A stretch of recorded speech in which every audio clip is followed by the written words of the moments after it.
the ashes, the spirits light up the night.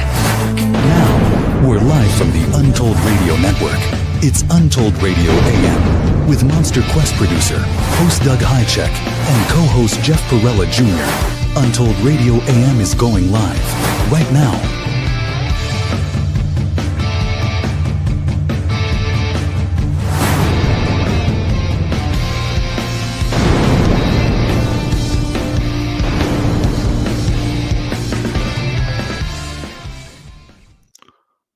Hello. Hey, welcome everybody to Untold Radio AM. I just skidded into the studio, crashing stuff, knocking chairs over. Here I am. Episode 231. Here we are. Yes. Tonight we want to say a special thanks to our mods. I want to really make sure that they're appreciated. Absolutely. Thank you, John. So much. Let's see who else do we have? I can only see John right there, but we've got quite a few mods that help us out. It's a thankless job, so thank you. Yes, it is thankless. Anyhow, we've got a really good show. We've got two guests. Yep. Brian King Sharp from Sasquatch Odyssey. He's also the author of Born Wild, Coda's Odyssey. We're going to talk about that. But mainly we're going to focus on Sasquatch activity in North Carolina. Yep. Then we have Jonny Tucker, also a researcher from North Carolina. He's not an author, is he, Jeff? Johnny? I don't think he's published a book yet. We'll find out for sure. I don't think so. Anyhow, I just heard a huge boom out the studio. I don't know what it is. I'm like, is it a ghost? I have ghost activity once in a while. I do. Not. It's kind of creepy. You've never experienced that, have you? Not definitively, no. Okay. Anyhow, that's good. So both guests are from North Carolina. What's the chances of that, right? Yeah, it'll be fun talking. Yeah, it will be. These guys, I don't even know if they met. I have no idea. I'm not sure either. Well, it's about time they do. Yeah. Okay, and then we've got a little science news. We're going to have a tech breakdown. We've got trivia. Mm-hmm. We're going to do a book giveaway tonight. It's not a contest. It's just giving a book away. One of Brian's books. Yeah. So anyhow, but yeah, get a beverage, grab a snack, relax. Unlike me, I hate that when I'm like so rushed. Yeah, that's you ever no get fun. like that? We just like Oh, are out yeah. of time, and I'm doing calls. I was actually shaving. I thought, God, I need to shave. I was shaving and texting you at the same time. Oh, jeez. I don't recommend that. It's like texting and driving. I hooked my nose. I was like, almost cut my nose off. Yeah, you don't want to do that. I should have shaved too, and I managed to not nick myself, so that's good. That was first and last I will ever text and shave at the same time. It's not ever happening. Important safety tip. But I wanted to mention, I got to get a drink here. I wanted to mention that a good friend, and many people know who he is, Craig Woolheater from Texas, had a very, very terrible, unfortunate fall, right? Yeah. And we don't even want to show this picture. This poor guy. No. I mean, No, I'd heard about it. But I had no idea. Bad. Yeah, I had no idea it was that bad. I mean, he really got hurt bad in his head. It's like a lot of staples all over, and he's laid up. And he has a Kickstarter or a GoFundMe, and we're going to put the link up. I just put it in the chat. Right, if you want to help a fellow Bigfoot researcher, he also puts on the Big Texas Conference. I think numerous conferences. Yeah, he's been but Craig's been a pioneer in this research for many, many years. So if you can spare a couple of bucks, go on his Kickstarter campaign. Yep. I put the link is in the chat. If you can't get to that somehow, if you just search GoFundMe Craig Woolheater, it'll pop right up. Okay, and also, can you put it in the description, the show description? Yeah, like myself and I'm Noah sure will do that. Craig would do really that, appreciate that. I'll do that when we're done here. But yeah, he's in bad shape. He needs our help. We don't have to do it now. I'm making myself a note so I don't forget. My God. I will forget. This disappears. He's going to make a note. I didn't disappear. I just did this. I'd make a little note. There we go. Anyhow, like what? If I don't make a note, I'll never remember. Anyhow, it'll be a great show once we get warmed up here. You guys need to get like a blanket, grab a warm beverage or a cold beverage, snack, relax, and we'll kind of get going here. Yeah. I did want to mention before we get to the news. Did you see that picture I sent you of 35W? Yeah. Freeway, 1960s. That's crazy. And if you're old like me, you remember before there were any freeways. There weren't. Yeah. We always took the back roads everywhere we went because there were no freeways. You couldn't go up north on a freeway. Yeah. Back roads, Highway 61, as I remember. But I saw this and it was like a flood of memories came back. Yeah, that's pretty wild. Thinking about days before freeways and, of course, cell phones. You remember when I was young, we were driving a 1949 Chevy. That was our family car. Yeah. And we actually had a spare family car, which was a 1932 Auburn. Oh, yeah. Beautiful. Auburn, made by Duesenberg. Sure. Kind of a short little thing. Exactly It was what that is. convertible. Yeah. But it had a rumble seat. Yeah. I grew up riding in the back of a rumble seat. I've never ridden in one of those. Oh my God. Kind of wild. I loved it because it was like a cubby. I could close the hatch Oh, yeah. if I wanted to, if it Sure. got cold or windy. And I could just close the hatch. And I had, I could just sit down there and read a book or whatever. Sure. And it was kind of dark. I had a flashlight, or I could pop it open and pop out and be totally out in the open. That's Almost cool. like riding a... But people don't realize I'm that old. I grew up riding in a rumble seat. Oh my God. A little before my time. Yeah, have things changed. But I grew up, my folks had 60s cars. So I grew up riding in, 1963 Oldsmobile. My dad had a 64. That's a modern truck. car. I don't want to hear about a 60. I'm talking 1932. Yeah. A little before my time. Yeah. That car was so old that when my dad finally quit driving it for our family car, he sold it to a bar restaurant. He then put a bunch of bullet holes in it and sold it as some kind of mafia, whatever gangster car. They built it up in a restaurant up in Moorhead.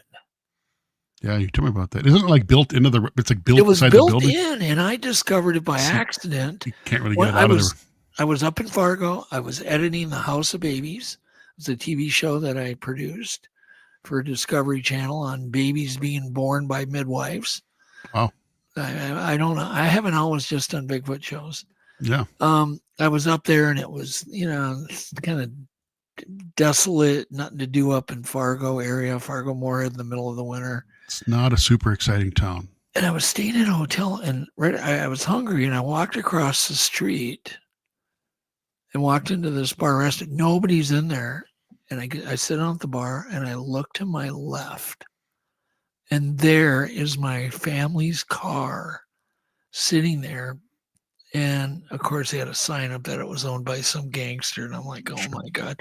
You could still see my teeth marks where I would chew on the back upholstery. Wow. Yeah. That's pretty cool. It was just there. Yeah. Anyhow, I guess it just went out of business. And I've been trying to locate the car so I could buy it back. Oh, that'd be something else. Yeah, it'd be cool. Oh, I just remember when I was a kid, my dad had a 1934 Ford sedan. So I actually did. It wasn't his daily. Oh, there you go. But I rode around in that when I was a little kid. You guys realize Jeff could be my son. Yeah, you could. Yeah, I suppose. Yeah, you could. You would have to have been pretty young. Well, sure, but I was pretty young. Yeah, it's possible. I was pretty young when I got going. Yeah. Anyhow, I'm getting sentimental in my old age. Yeah. Have you ever heard of this cheese? I was going to ask you about it. I don't know about it. I heard about some dangerous cheese, and I read a little bit about it, called Casu Marzu cheese. Yep, I have heard of it. And do you want to explain what that nasty cheese is? It's made using I'm doing everyone a favor by not posting a picture. No, don't do that. But it's it's a big wheel of cheese. It's made using maggots. Yeah. They let flies hatch eggs in it, and the maggots eat it out, and the maggots poop it out, and so you've got living maggots and maggot poop and all this processed fermented cheese inside this big wheel. It's pretty disgusting. It is. They call it the world's most dangerous cheese because you can actually get really sick from eating it. You can get out the maggots can actually survive your digestive system. Yes, it was crazily enough. 2009, the Guinness World Records proclaimed it the world's most dangerous cheese. Yeah, it's supposedly it's illegal. It's illegal in the rest of Italy. It's illegal in most of the world. But this little island, they keep making it and they keep eating it. And I guess sometimes some of these guys, the diehards that love it, they put the cheese in a centrifuge to merge and blend the maggots with the cheese. I'm like, oh. All right, sorry about that. All right, let's move on to the news. Yeah. News time. Moving on. Untold Radio news that can be a bit weird is right now.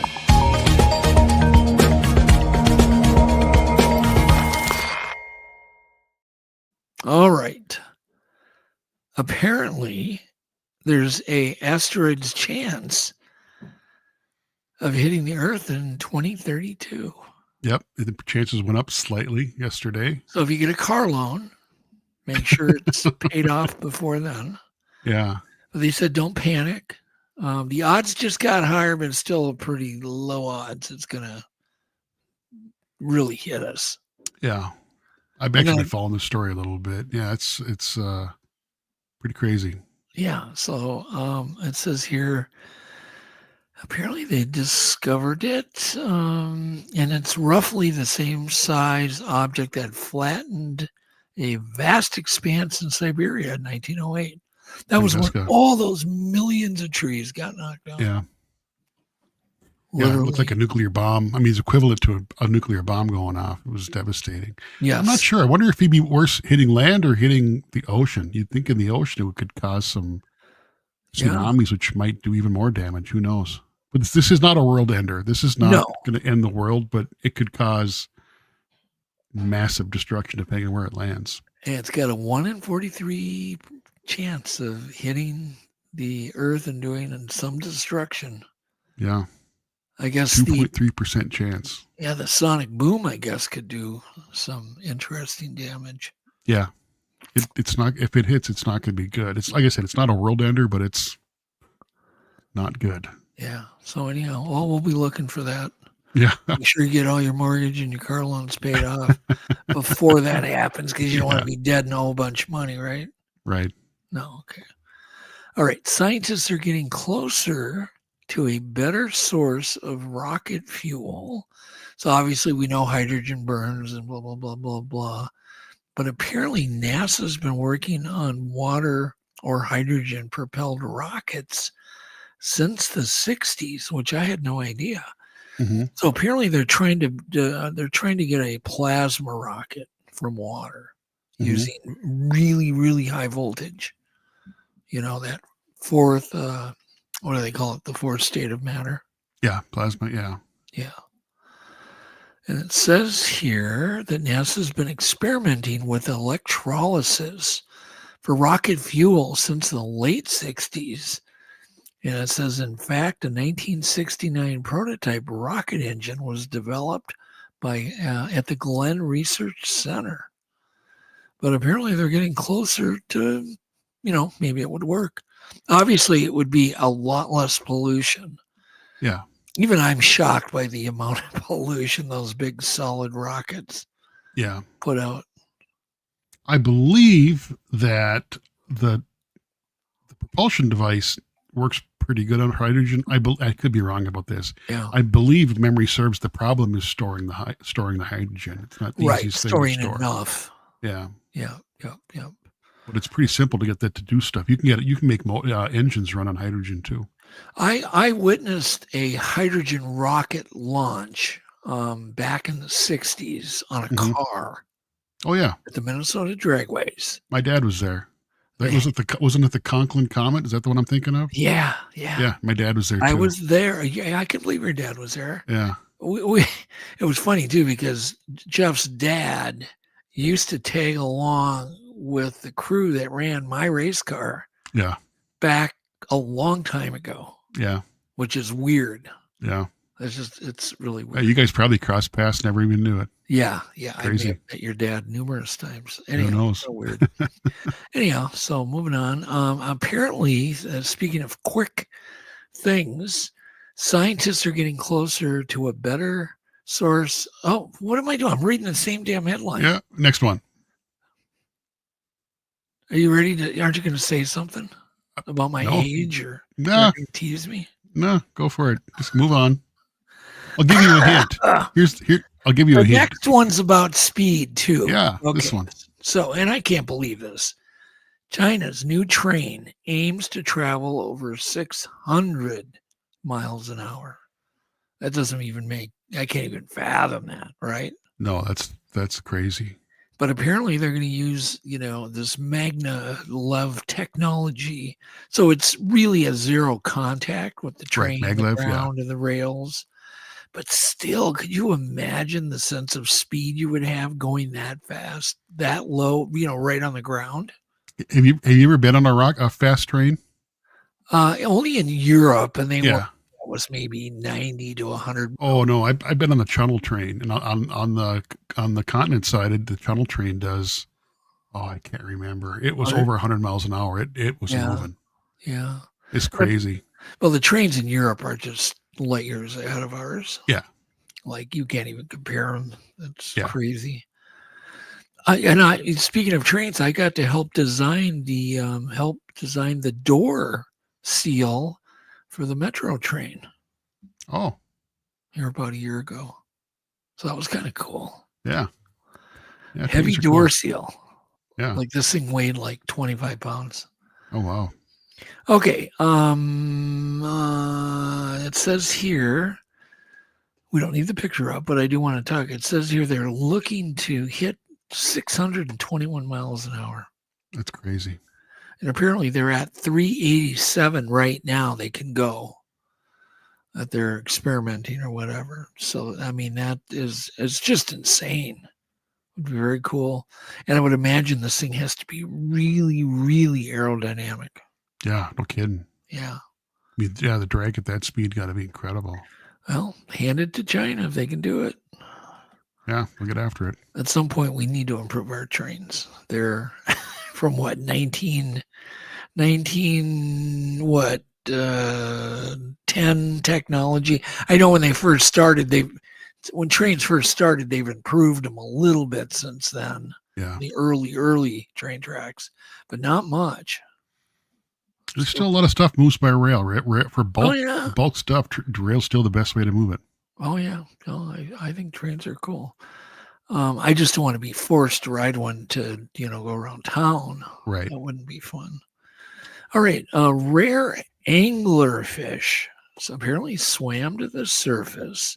And I've actually sent you a video of this swimming. Yep. We've all seen like animation of these things, but I don't think really there's been any footage, certainly not in the daytime. No. Go ahead and play it. Spanish researchers say they have captured what's believed to be the first images of a rare deep-sea fish. This is the video showing the black sea devil anglerfish, which tends to live thousands of meters below the ocean's surface. The fish looks shockingly similar to this fearsome face creepy? from the hit Pixar big time. movie Finding Nemo. And why do they, deeper you go, the creepier everything on a gets. shark research expedition near the Canary that's Islands off the crazy. coast of Africa. That is nuts. All right. Nuts. Yeah. Never seen one on the surface alive before, as far as I know. That's pretty crazy. So apparently this thing swam up from thousands of feet. And I have no idea how it did that. It must have been a slow journey. It's possible it could have come up with a net of some sort, but Yeah, but it would have exploded. not necessarily. Would have just turned into a big giant version of itself. I don't know. It's pretty weird, though. It's definitely a bottom dweller. Yeah, I don't know. But apparently that footage was taken in Spain's Canary Islands. Mm-hmm. And it's a female. They know that's a female. And what's the name of it? They call it the black sea devil fish. Also knows the angler fish. The angler fish, yes. Yeah. Yes. There's more names for it, but yeah, it's a creepy strange animal. I love the teeth. And now, have you heard we now have apparently a disclosure office? Yeah, just announced yesterday. A new branch, and there's a task force, and their job is to disclose secrets on UAPs, things like the JFK files, other weird secrets. And I would imagine all the FOIA requests are going to go to those guys now. Yeah, you'd think so. Well, they already announced, the people in charge already announced that they suspect that there was a second shooter, JFK. That's pretty big news. Well, they uncovered 2,400 more files. Files that have been hidden since why 60s. That's crazy. Too many secrets. Yeah, we do. All right, let's. That's all I've got for news. Okay. Let's do our 5-minute witness. Okay. I see we have Brian in the background, and we'll get Brian up ASAP. Yep. Because we're going to Brian, he can kind of help us out here. Sure. Let's bring up this 5-minute witness. Okay. It's time for 5-Minute Witness. Short stories of strange encounters with the unknown.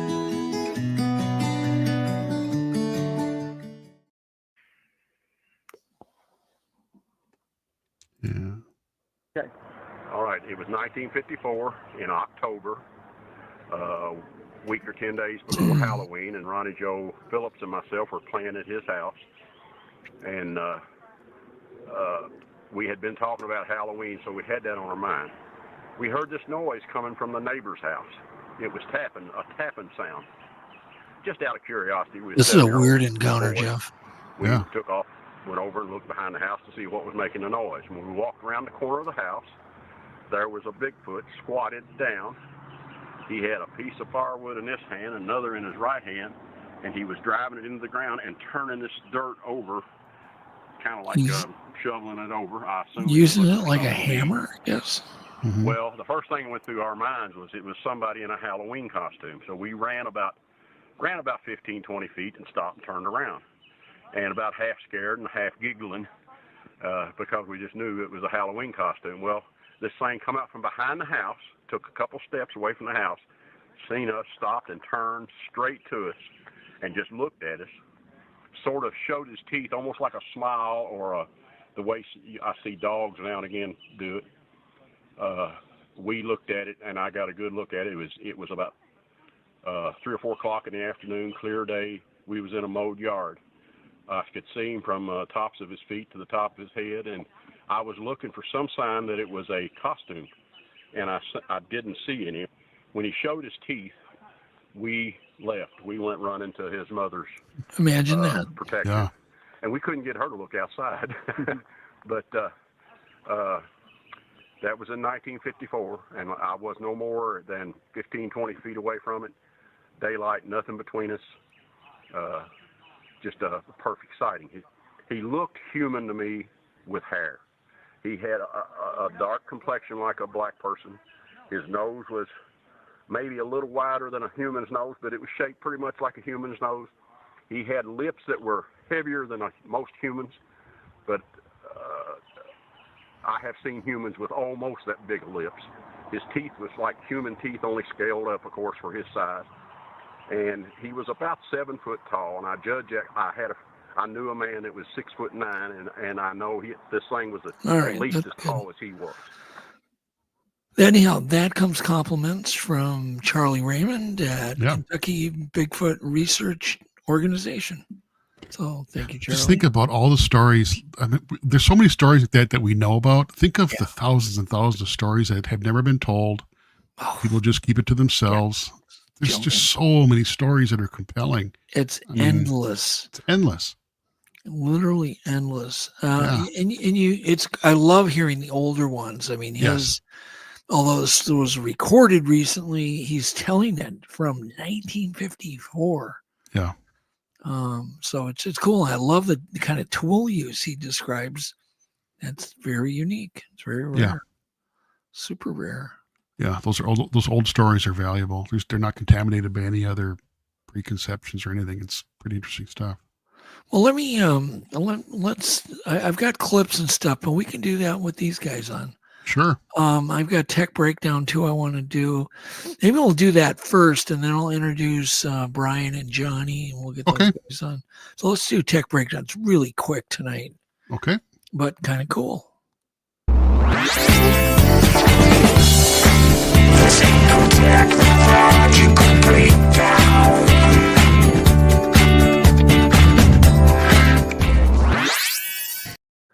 All right. I got this idea from Jimmy Barr, and I was on his podcast last night. And he was talking about, he uses these. And I don't know if it was this exact brand or type. There's quite a few types on the market. All the way from $49 all the way to about, like 180. Mm-hmm. This is kind of an in-between one at $80. Okay. But what this is it's a little camera right at the nose bridge. And apparently it's really easy to use. It holds a big memory card. It'll do buffering just like a dash cam. So you don't have to, if you don't see anything unique, you don't have to touch it. Apparently the batteries will last, maybe 2 hours if you're lucky. But I would imagine, it's better than nothing. A lot of people don't, they don't want to use a sports cam. Yeah. Like a GoPro or whatever. This is a great option. Record sound and live stream to your cell phone. And it says here, they both record to a TF card of 256 gig. That's a lot of video. So yeah, it really is. And I'm sure you can, I know it'll record in 4K, at least what they say is 4K. It's probably more like 1080, but I'm sure you could even record in lower res. And I don't know how low light they are. I don't own a pair. I'll buy a pair just, to see how it works. Super handy though. Yeah. I like things that have double duty. It's a pair of sunglasses and it's a camera. Yeah. That's pretty cool. I do think a lot of people are kind of afraid to get new tech because they just don't think about it. It's like me. I never even thought about this. Never occurred to me. But Jimmy's going, oh, I love it. I put this on every time I go out. Yeah, it's a good idea. Yeah, you're not going to miss anything. It's pretty cool. No, exactly. And throw up that other picture. It's another little more expensive one. There. Yeah, no, you got it up. That's it. Yeah, that's that one is $150. Okay. And what the difference still not bad. Yeah, I have no idea. I wouldn't spend that right out of the bat. I might, go for the 80. Sure. But I'm not sure I'm going to spend 150. I may hate it. Yeah, it's pretty cool. So, that's still cheap. That's ridiculous. Or you could try the $49 one. Yeah. But just full disclosure, I have no experience with these things.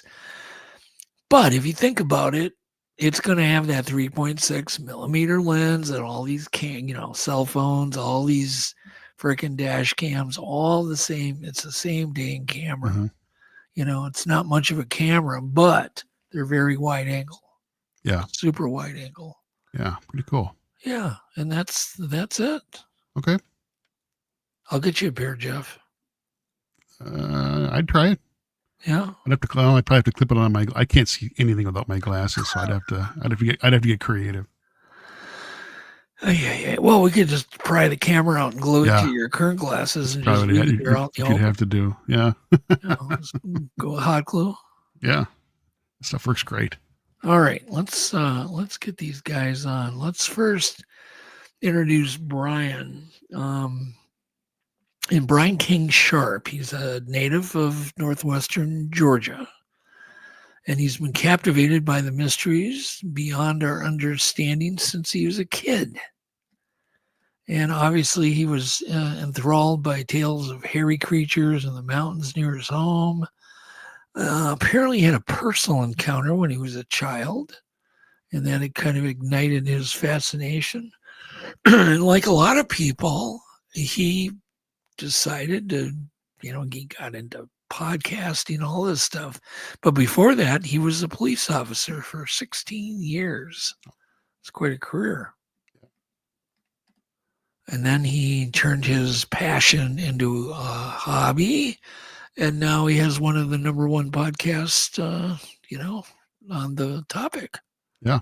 Sasquatch Odyssey. And now he's not happy with that. Now he's got to start writing books. So he's on a second book now. Yeah. Hanger One has published both of them. His new book, Born Wild, Coda's Odyssey.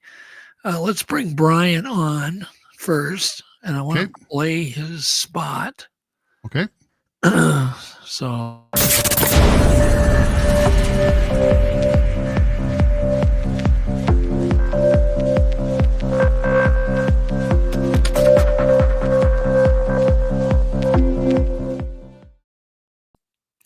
All right. Oh my God. Oh my God.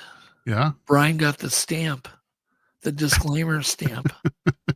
And here we go. Here is Brian. Welcome. It's probably a good thing you played that disclaimer. You never roll out of my mouth. I think it's a good idea. You never know what you might say. That's right. God. It was funny too, because there's not really a quick way to introduce you. I mean, you really have done a lot of stuff. Yeah, it's a lot. I'm surprised I'm not in jail. All the stuff that I've done. Anyhow, I know that feeling. Can we play your commercial right now? Oh yes, your book commercial. I'd love it. Let's just do that, and it'll kind of give people more of an understanding. So if you've got that ready, Jeff, go ahead. You ready? Throw it up. Yep. Born Wild, Coda's Odyssey is finally here from Hanger One Publishing. After a 16-year career in law enforcement, Brian King Sharp turned his passion into a hobby by starting a podcast. Unexpectedly, this hobby evolved into something much greater. By 2022, his Sasquatch Odyssey podcast had become one of the most popular shows in the realm of Sasquatch encounters. In the ancient forests of the Olympic Peninsula, young Sasquatch Coda faces a world on the brink of change. As his family fights to survive human encroachment and ancient threats, Coda must uncover what it means to belong and protect those he loves. Coda's Odyssey is a thrilling tale of courage, family, and the secrets hidden in the wild. Available now. Begin the journey today.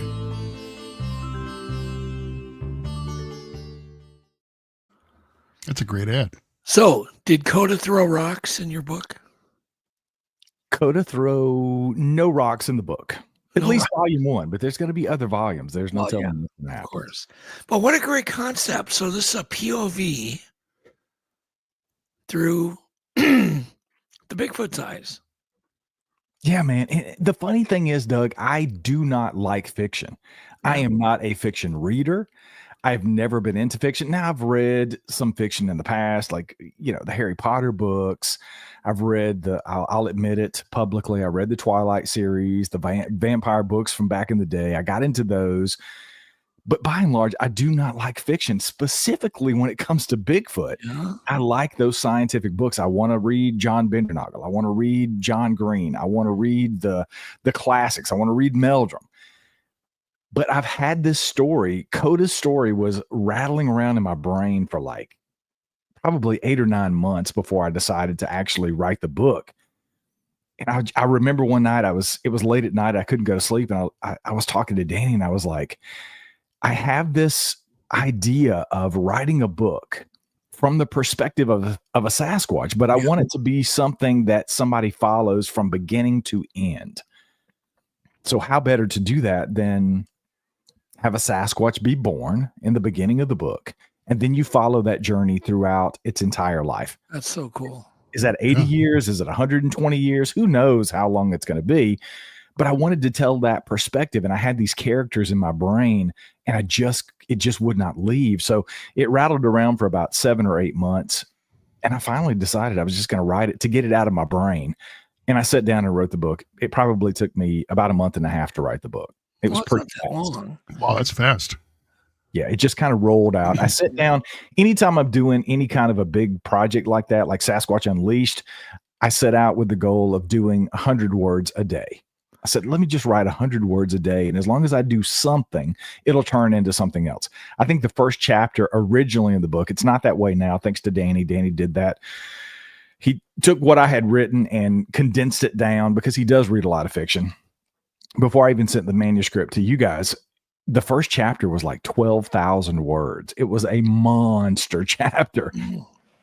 But it just rolled out. Once I started, I could not stop writing the book. So it literally. Did you feel that you had some kind of like, connect into the universe, and they kind of the words just kind of come out of nowhere? I don't know what it is, honestly, because I've never really experienced that. The first book, Sasquatch Unleashed, The Truth Behind the Legend, was a lot of research. It was scientific approach to this. It was looking back at the history of Bigfoot. It's a very nuts and bolts kind of thing.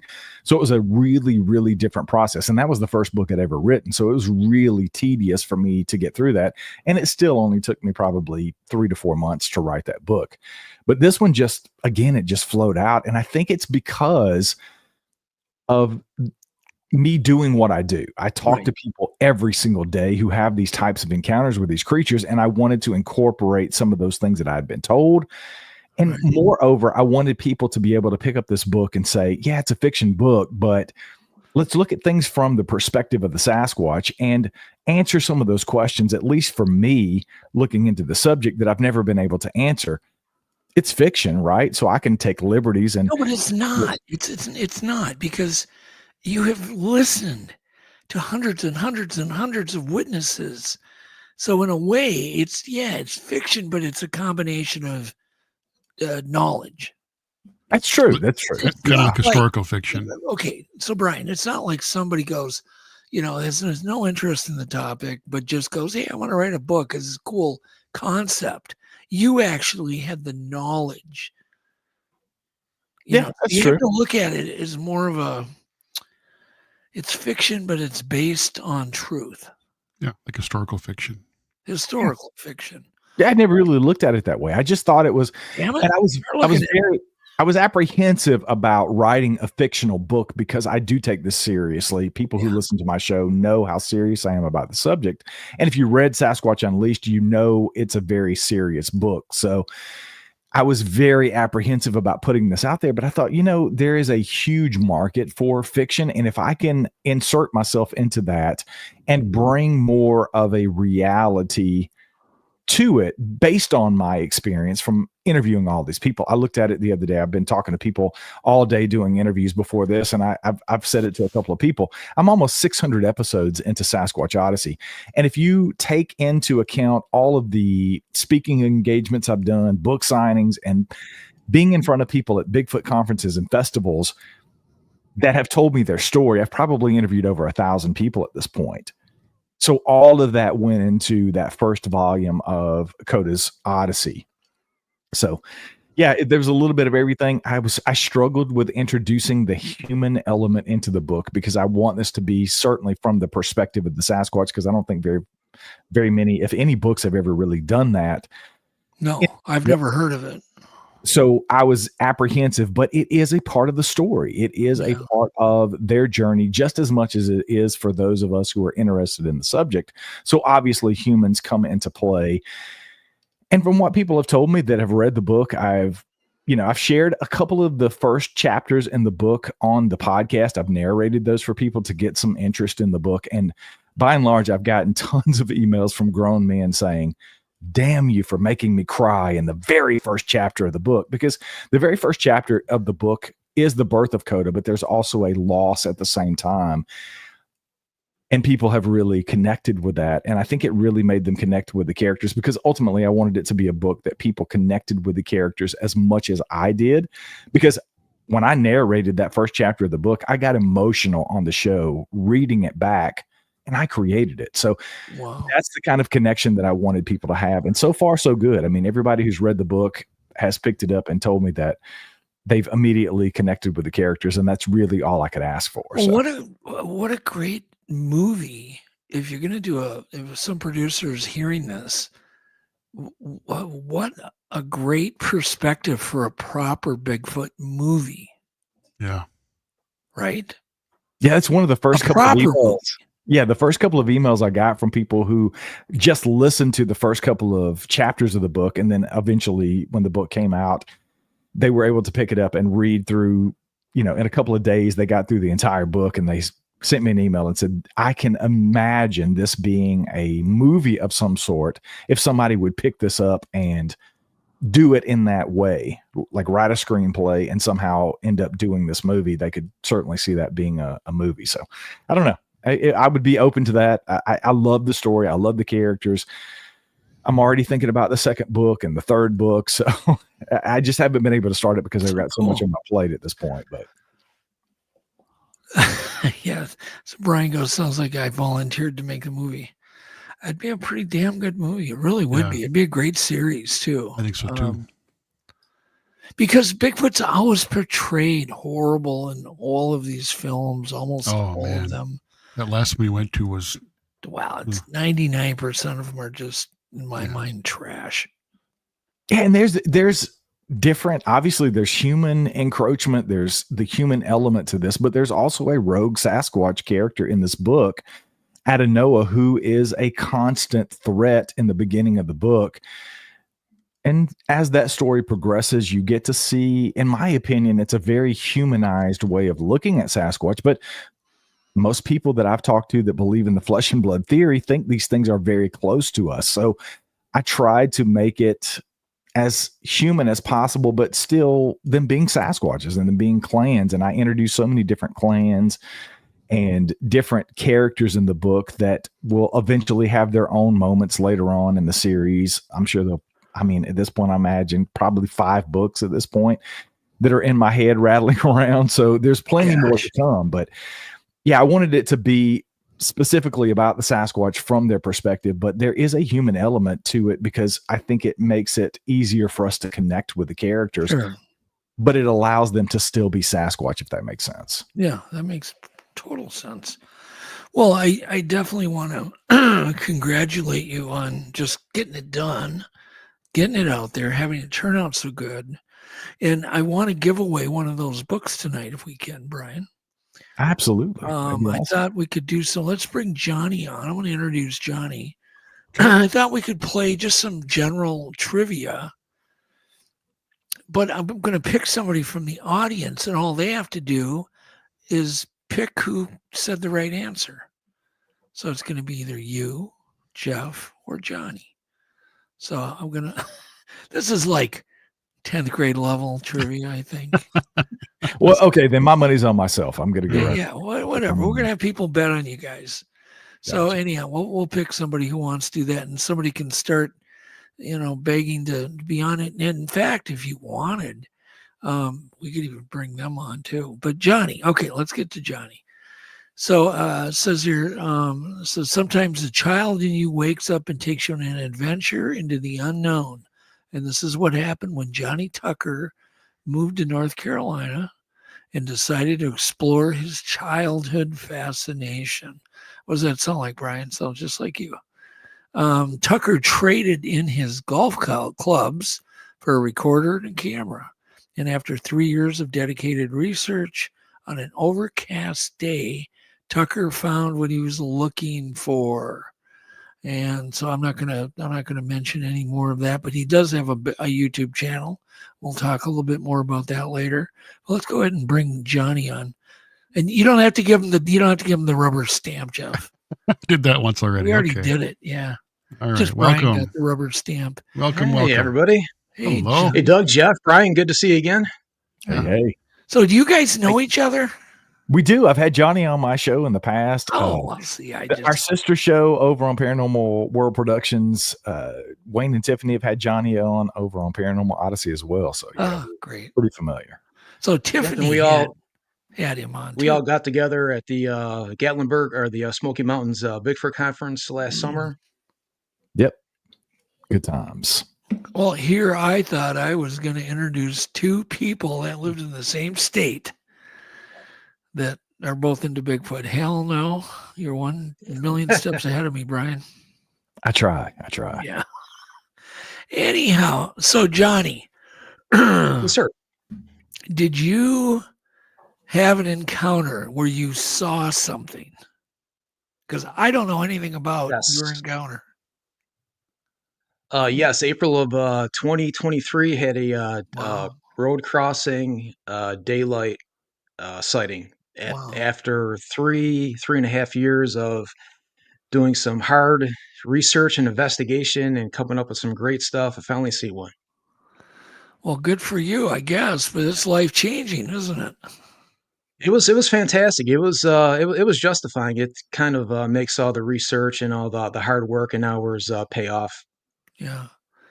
So, if you wouldn't have had that sighting, do you think you'd still be, just listening to other people and motivated enough to keep researching? I think if I was not in such an active area, I probably would have gave it up probably within like the first couple months. But after I'd say probably 2 or 3 months after going out hiking and exploring up around the Medoc Mountain State Park area, I experienced tree knocks, yells, short distance howls. So it's a real active area. Wow. Wow. Okay. So what we're going to do, I want to give away a copy of Born Wild. And so I thought we'd just do a little bit of quick trivia. Yes. Jeff, you can throw that damn book up for a second so we can actually get a look at it. The book, I just have the video. I don't have a picture. Oh, of that's the fine. book. Okay. I'll Hold it just up. hold it. I'll hold it like Oh, Vanna perfect. White. Yes. Wow. It's a pretty sizable book. 274 pages, Yeah, I believe. plenty. Nice. That's big. I'll have to get a copy. Okay. So, who in the audience, I have not been looking, who in the audience would like to, all you do, I'm going to state a question and everybody's going to give their answer. And then you as an audience member can pick who got the answer right. And then I'll reveal it and then we'll move on. I'll keep kind of a score. And if you can get like maybe 1 or 2 ahead when we're done, then you win the book. Otherwise, you're not going to get the book. You're not getting it. Pressure's on. Who's going to do it? Yeah. No one's going to volunteer? Come on. There's a Right. delay. There's always a delay in chat. Oh, And I can't see the chat, so I'm flying blind here. So Oh, there's a lot of people. Yeah, same here. There we go. David. Didn't David kick your butt last time, Jeff? yeah, boy, I had a weak showing last time. I was off my game big time. So Ristol, he said I'm in. Okay, good. All right. He's in. All right. So we gotta keep watching. Try to type and put your caps lock on, Ristol, so that we can see your thing. Okay. First thing is Jeff probably is gonna play a bumper if you want. I sure can. Hold on Yeah. 1 second. And then I'm gonna go off camera. It's Untold Trivia time. Let's now stump the big ragu. By the way, I met the little Ragu on My Monday. little brother. I He's met not his that little little. brother. He's my younger, I shouldn't say little brother, my younger brother. Yeah, No, we I all am went out bigger to than dinner. him. It was Jeff's birthday. We all went out. A whole bunch of us went out to dinner. We Oh, I met had a a great new dinner. Bigfoot researcher just by chance, and we had a big dinner up at Kendall's. Yeah, it was a great dinner. Thanks again for that. Yeah, it was awesome. All right. First question. Ristol, Johnny, Brian, and Jeff. What is the boiling point of water in Celsius? So just throw an answer out. oh my 100. God, in Celsius. Yeah, in Celsius. Just throw an answer out. Don't worry about it. 80. 301. 100. 301, and Jeff says 100. Mhm. Okay. And Ristol, who gave the right answer? Oh my God! They're all chiming in now. 115. No, you're not supposed to answer the question, Ristol. Pick who you thought gave the best answer. We got to be quick on this. So I would say then he would have picked Jeff, right? And Jeff, you won. It's 100. Mm-hmm. Ooh, 100 degrees Celsius. golf clap. Jeff, you get a golf clap. So I got to redeem myself. you got to pick a guy each time. That's all you got to do, Ristol. Okay. So we'll give him 1 on that. We'll give Jeff 1. All right. What gas, this is an easy one. What gas do plants absorb from the atmosphere? Jeff? Carbon dioxide. Okay. Carbon dioxide. Oh, okay, you're all carbon dioxide. So he can't guess because that's already right. So he's not getting any point. Nobody's getting anything for that one. It just balances out. What part of the cell contains the genetic material? What part of the cell? You got to name it.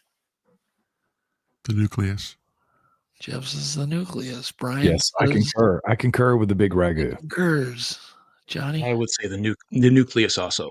The nucleus. Okay. And Ristol. Since they all got it right, you can't pick one. Everybody got it right. They're going to get harder. Bring it on. He said also. Okay.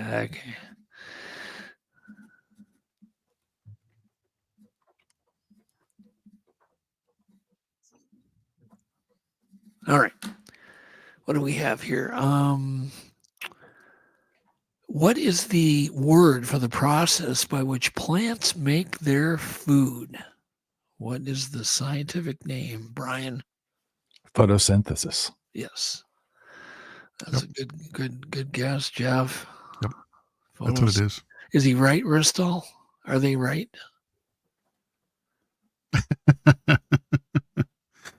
I forgot there's a little bit of a delay.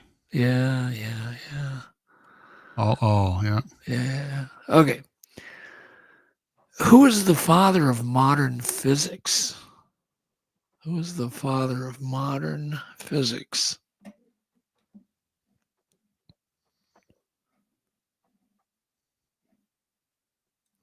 I feel like I should know this. By the way, we have Buttworm in our audience. Hey, Buttworm. Buttworm, the one and only. The one and only famous Buttworm. Wow. I would have to Who go picks that with- kind of name for their chat name? Wow. I love it though. Who's answering the question? I would have to. My guess, if I think it's going to be Sir Isaac Newton. All right, Sir Isaac Newton for Jeff. I'm going to say Albert Einstein. Okay, Brian says Albert. Johnny, what say you? I'm gonna go way off the chart and say Tesla. Okay. All right, and Somebody's Ristol. wrong. Ristol said we missed Buttworm. Okay, yeah, he's back. Who got it right? And if you weren't paying it, Jeff. And Jeff, what did you say? Newton, Isaac Newton. You're wrong, except Brian got it right. Oh. So basically, Well, who did Ristol pick? That's what really matters. He picked me. he picked Ooh. Jeff, so he didn't get it right. Ristol, you got to put your faith in, bruh. Yeah, he had no faith in you, Brian. None. I'm going to write a strongly worded letter to him. All right. So Brian, what was your answer, Brian? Albert Einstein. Albert Einstein? Yep. All I right. guess I've never heard him called that, but What okay. gas is the most abundant in the Earth's atmosphere? What gas is the most abundant? Nitrogen. Johnny, you can go first. Oh, Johnny. sorry.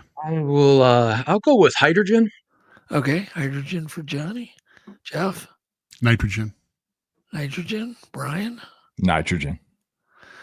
2 nitrogens and 1 hydrogen. And who does Ristol pick? No cheating either. Come on, Ristol. Who'd you pick? Dun, dun, dun, dun, dun, dun. Jeff and Brian. Yes. Okay. 3. All right. All right. You're doing pretty good. All right.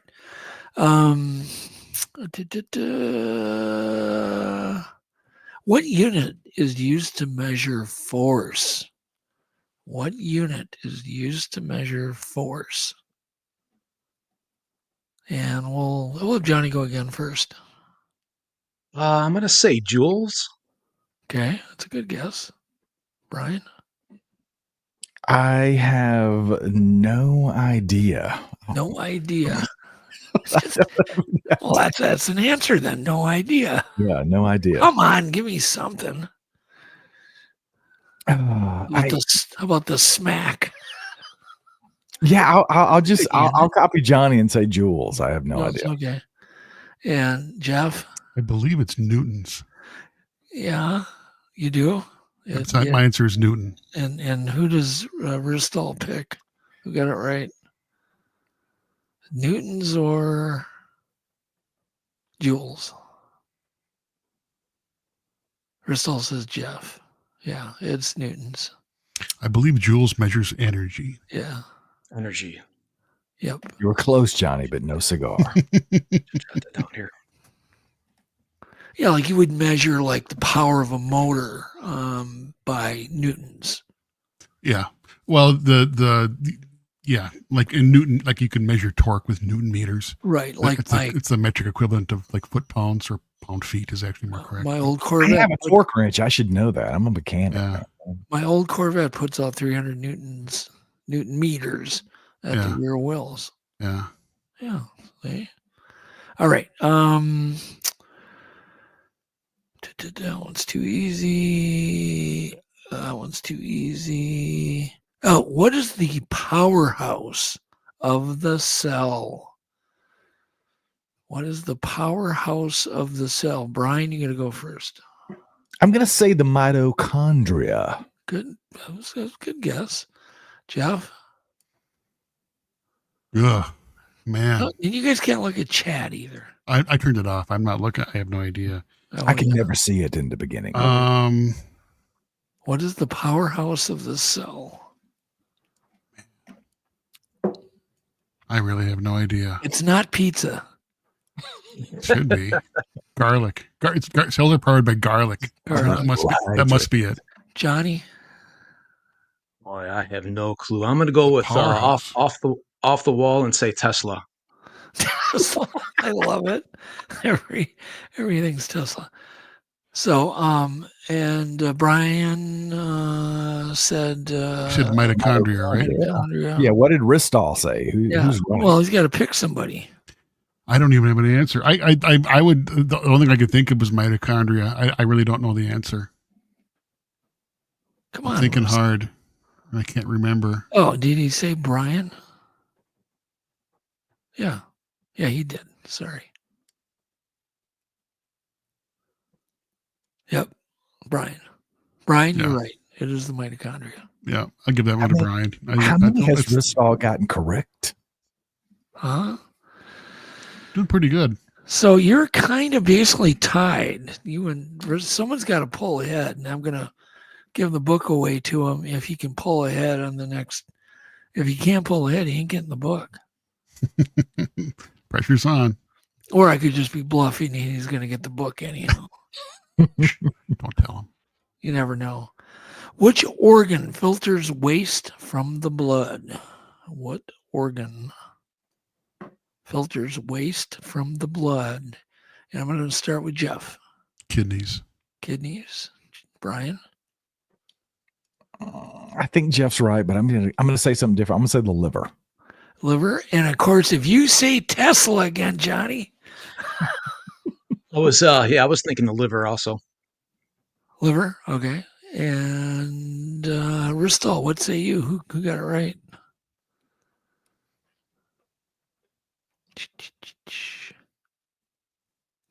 Damn, the answers. Brian, what did you say, Brian? I said the liver. The liver? It's the kidneys. We're still Yeah, got it wrong. right. I had to say something different though. Yeah. And Jeff, you get it right. You're kind of lagging there, Jeff. I did pretty good, I thought. You finally got one. I got a few of them. I'm joking. What is the human body's largest artery? What is the largest artery in the human body? Johnny, it ain't Tesla. Oh, I don't know. Don't know Take a offhand. guess. I wouldn't even know what to guess. What artery? I know. I'll say the jugular. Jugular. That's a good guess. Just really to good. go off with Really something. strong. That was strong. Jeff? Femoral. Femoral artery. Yeah, Femoral that's up artery. in your neck. Yep. No, femoral's in your leg. Well, Isn't it? that's the carotid up in the neck. Carotid artery. Yep. I always get that mixed up. You're right. Jugular's right here. Yeah, but the carotid's back here. And the femoral is in your groin, Yeah, on your legs. Yeah, of course, the femur. All right, Brian. I say the aorta. Aorta. Mhm. Is that a cheat answer? Or is that a out of your head answer? That's out of my head answer.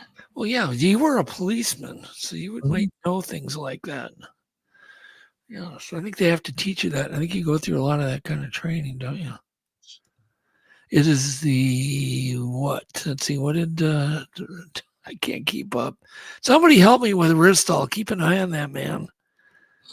I'm not looking at Jumping chat. around I don't want to He's cheat. jumping around like I can't find him. Come on, Ristall. What did you say?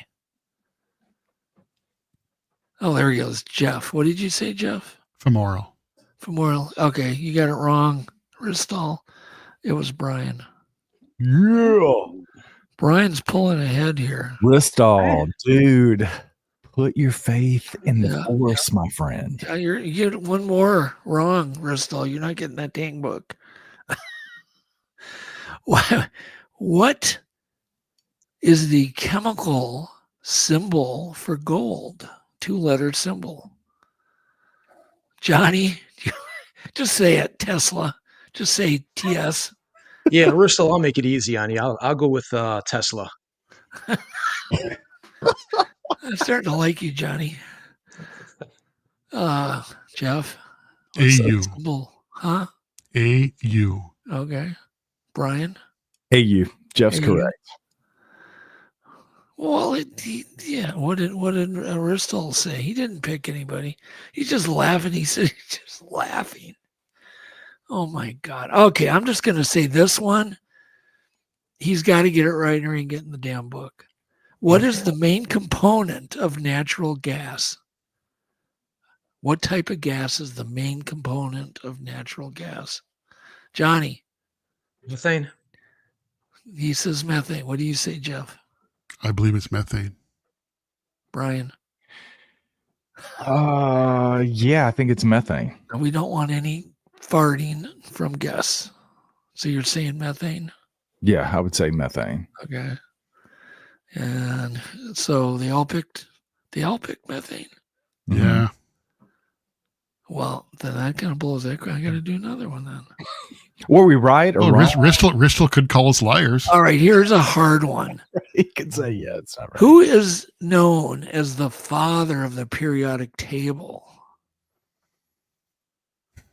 That's a tougher one. Look straight ahead, boys. Gosh, I should know this. Who is the father of the periodic table? I had a great. Just come up Great with his teacher. first name and I'll accept that. So the first name. How Huh? about Nathaniel? Is that what you said, Brent? Nathaniel? Okay. Nathaniel? Yeah, that's good. You're all locking it in. Brian? I'm going to go with Medvedev. Dmitry Medvedev. Okay. Did you cheat? No, I liked chemistry in high school. Oh, okay. So I want to say Max Planck, but I don't think that's right. Max Planck. I know he did stuff with atoms and whatnot. That's my best guess. Come on, Restall. Who said it right? Oh my goodness.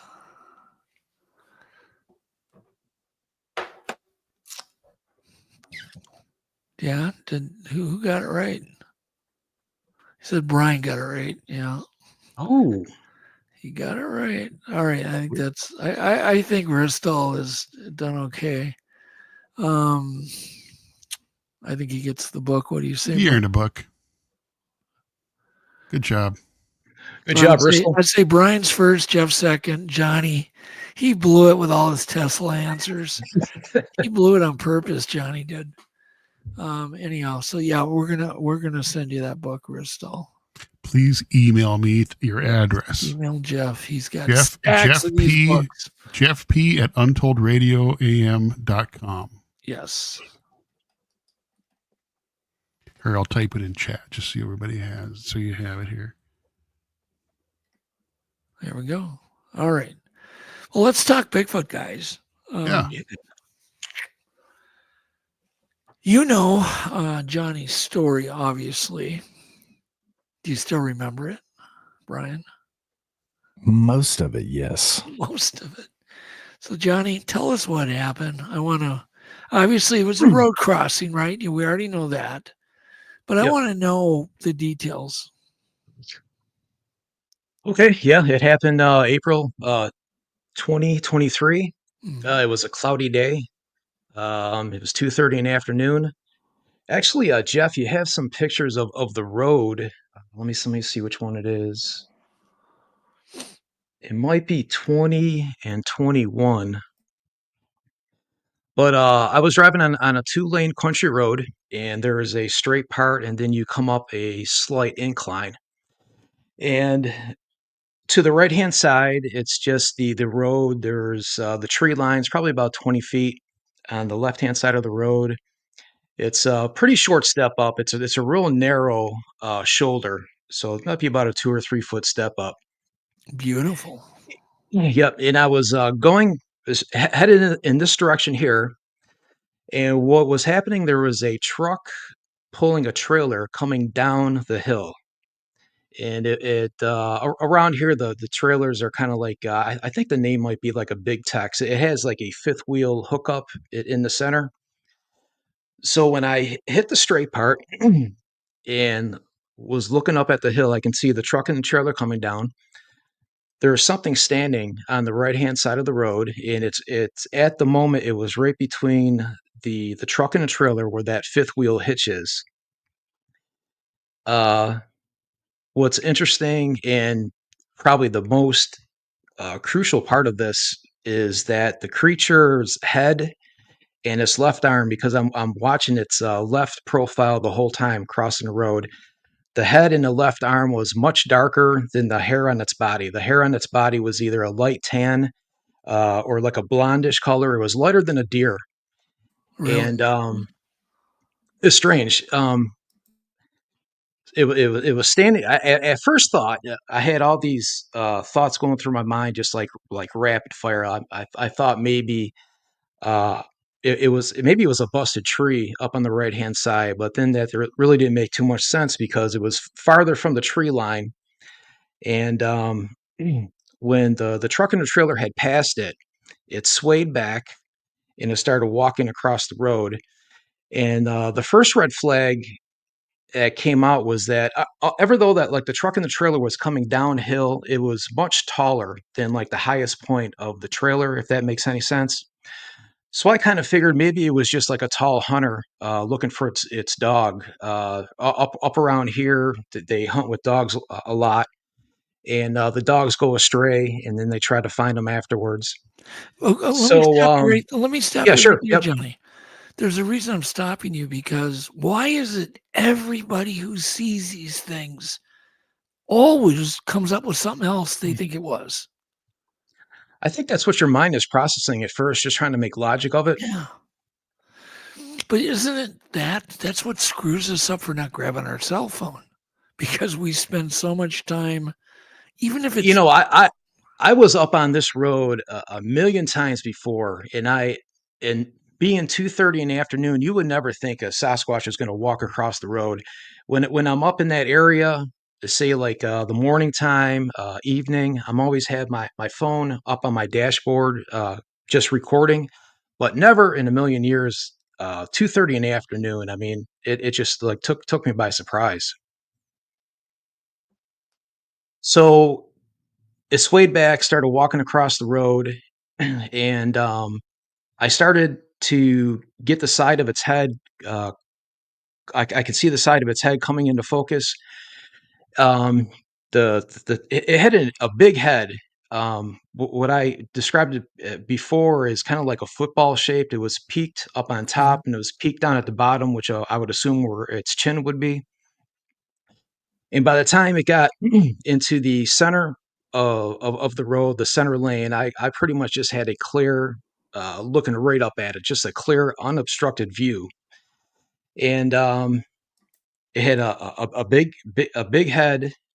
Its head was not sitting on the shoulders like a person would be. It appeared to have either like a short neck or like a no neck, or if you look at the men in the strongman competition, like their trap and neck muscles are very, very bulky, and kind of like pushes their head forward a little bit. That's what it looked like. And actually, Jeff, let's see what if you pull up picture 23, that's an illustration of a T-shirt that I found that kind of shows how its head was positioned on its body. Yep. Give me 1 second here. Yeah, sure. And yeah, just like that. It wasn't up on his shoulder. It was down and it was forward, just like that. almost The coming out of arms, his chest. it almost looked like the bottom of where the chin would be. You would think a chin would be is resting up on the upper part of its chest. So do you think if you would have seen it from the rear, it would almost looked headless? You would see like pretty much like the top of its like the probably the third of its head. Yeah. Yeah. Okay. And its head wasn't straight. It was kind of like at an angle like this. Its arm was straight down the whole time. It never swung its arms at all. And from that distance, when I seen it up on up in the shoulder or the grass there, the arm was wide. I mean, it was about as wide. It appeared to be as wide as a telephone pole. And it went across the road really, really smooth. There was no bouncing. There was no up and down movement at all. It pretty much just glided right across the road. It got to the shoulder on the left-hand side of the road. It did that little step up, about 2 or 3 foot step up. It just turned just very slightly away from me. And that's when I seen its right shoulder blade, the color of the hair on its back, and it went up into the woods. And at the whole time, I was down at the straight part of the road, and I was heading toward it at 50 miles an hour. So like my view just kept on getting better and better every second. But it walked across the road. I mean, it took its sweet ass time. I don't know if it did not see me coming up. I was driving a gray 2-door Altima at the time, so my car may have blended into the road, the color wise. But yeah, that's it. And I went from a believer to a knower in 7 seconds. Wow. Did you do anything right after the sighting? I mean, did you like what were you thinking? Were you thinking like were you swearing? No, I was really happy. Be honest with you. I mean, Oh, okay. what other way of seeing a Bigfoot than in the safety of your car heading Yeah, toward it? that's true. But That's true. It's not scary. it wasn't it wasn't what I thought it was going to look like. I mean, I always thought that when you go out in the woods, you kind of mentally prepare what Yeah. something would look like, so you're not like in total shock if something happens. I kind of figured they would look more like a patty type or maybe like a Neanderthal, But this, the way how its head was and how it was positioned on its body, it looked like a more creature, like more monsterish. Yeah. And the other fact, it was, I don't know if I said this, but it wasn't hunched over at all. I mean, another weird part about it, its back was like perfectly straight. Okay. It was really odd. And before it turned and went up into the woods, I can see the side of its head. If you picture a football, and the outer part of the football, right up in the center, was on the outside was a lighter color than like the total darkness, dark color of the head. So it could have been where the face would be, but it was a lighter color. If you have And, questions too, Brian, just bail yeah. in there. Brian has interviewed more witnesses. Probably, I think you've passed me. I've been doing this 35 years, but I still have a feeling you've bypassed me, Brian. It's funny that you say that because the very first episode that aired back in February of 2021 of Sasquatch Odyssey was a roadside crossing at the Medoc State Park, very close to where Jonny had his experience. Wow. And did you know somebody had seen one there? Well, there has been some sightings up in the area. Actually, the year before, there was a sighting. I would say, I mean, it was really close to where I seen it cross the road, within just like probably about 300 yards, and it happened on Memorial Day. It was a guy who's not really into Bigfooting at all. He's more into power hiking, and he had come down the trail, had heard a tree come crashing down. Let me see. I got his details right here. He's seen a creature with long arms run away very smoothly. The color was a light tan. It went through a valley and then up and over a hill. So it's very possible that could have been the same creature. But Brian, I think the one that you're talking about is Cal, and he had a good sighting. I think as the crow flies, that might have been about 15 miles from Medoc. I think he's seen it on his way to work one morning. Yeah, as I recall that, I forgot what I had for breakfast, so I definitely don't remember all the details of his encounter from 2021. But yeah, many episodes ago. Yeah, just a few. But yeah, it's interesting, the color, because you typically don't hear that type of color. It's either a cinnamon brown or it's a dark blacker than black. But it's rare that you hear that almost deer color, that light tan color. That's an interesting part of your experience, obviously, and the other guy that you were just talking about. Well, that's the big question I have, is just the color of the hair. I mean, I work with a guy he has family property probably about 40 minutes west of me, and he's seen a white one up on his property back. I think it's like 7 years ago. So that's the big question I have is how come the hair, the color of the hair different? I mean, does the hair change during the year? Does it change within your age? That's one of the big questions I have. Well, they they have hair, not fur, so their hair is going to be like ours. It's going to gray as they get older, turn whiter as they get older. I mean, wouldn't you agree with that, Brian? Yeah, I've actually interviewed a guy. It's been, I think it was last year or the year before, I interviewed a guy from North Carolina, but his sighting was back, I want to say it was in the Charlotte area, but it was in the 70s. And it happened in a cul-de-sac in a neighborhood while they were playing hide and seek as kids.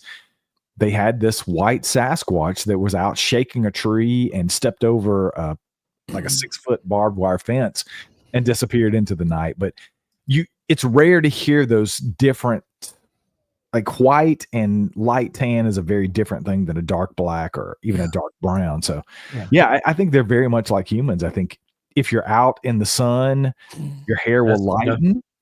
Sometimes it's possible if you get a lot of exposure to sun, if you go and spend a ton of time at the beach and your skin darkens because you get tan, and then true. And it makes the hair appear to be a different or a lighter color. That could be some of it. I don't know. It's all spitballing and speculation, but that's true. It's interesting, like I said, that you saw something that was really light in color, because that's a very rare at least in my experience, it's rare that people have that experience. It's more of a darker brown or even a black color. Well, okay. Robin was joking. She goes, why did Bigfoot cross the road like the chicken? The joke. But that's actually a good question. Where do you think it was going? Was there a lake or a river on that side where it was heading to? Was there anything geographically, like going from a suburbia to more of a wilderness area where it was heading? Do you know what over there? Yeah. If it was, if it came out, there's a wooded area which if it came out of, it would have came out of there. Or it could have been squatting down in the little ravine there, waiting for the truck to pass. But where it was going, there's just woods. There's a couple bluffs, and if you go down, there's a creek. And that whole area I've gotten some great audio recordings out of finding footprints down by the creek, different size footprints. So I think that could be a good passageway that they're taking and going down. Speaking of audio, Johnny has some really cool audio. I don't know what he wants to share, and I don't want to overstep my bounds, but he sent me audio in the past and correct me if I'm wrong, Johnny, because I get a lot of stuff from a lot of people. I'm pretty sure it was you that sent me the audio of what sounded like an owl and then something imitating an owl. And it was very interesting to me that, you hear those stories, Doug. I know you've heard them. I'm sure everybody on here has probably heard stories at one time or another, them imitating owls in particular, sometimes imitating other animals. And my question was always, how do you know it's not just an owl, right? Well, let me just tell you a real quick story. I was filming for Mysterious Encounters, interviewing a witness, and he mentioned this owl. He said it sounded just so fake, and then it sneezed. Wow. And I'm like, okay, yeah, I get it.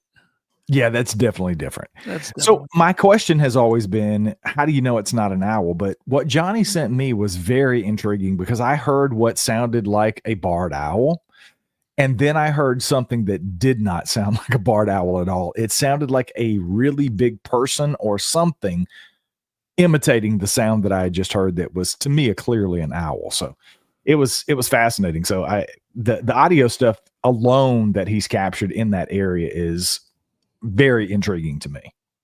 Did you get any audio from Johnny? Yep. Which do you know which one we're talking about?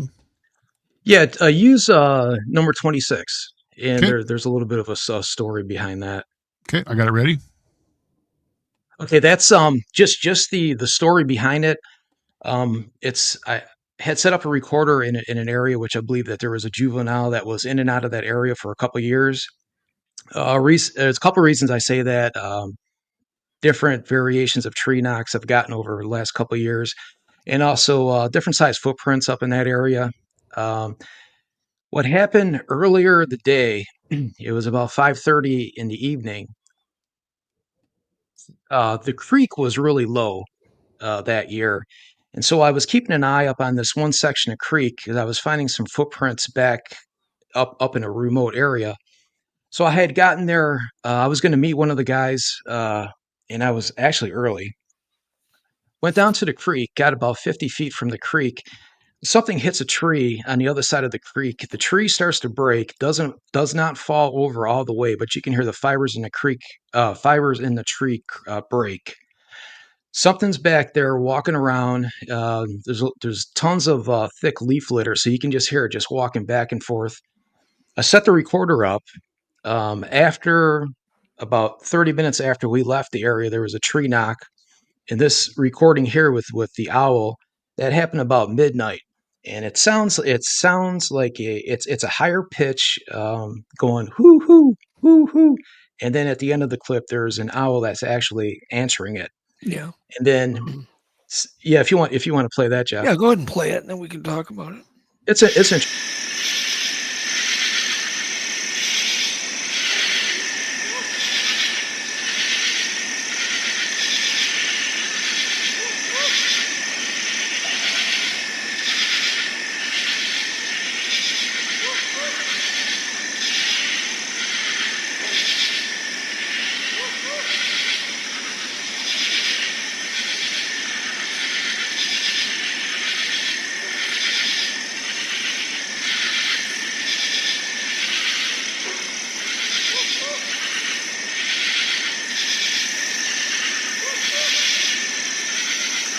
That's an odd sound.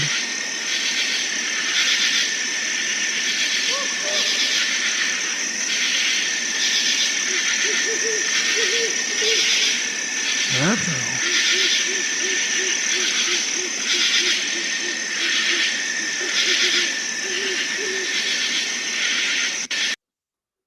Wow. So those first,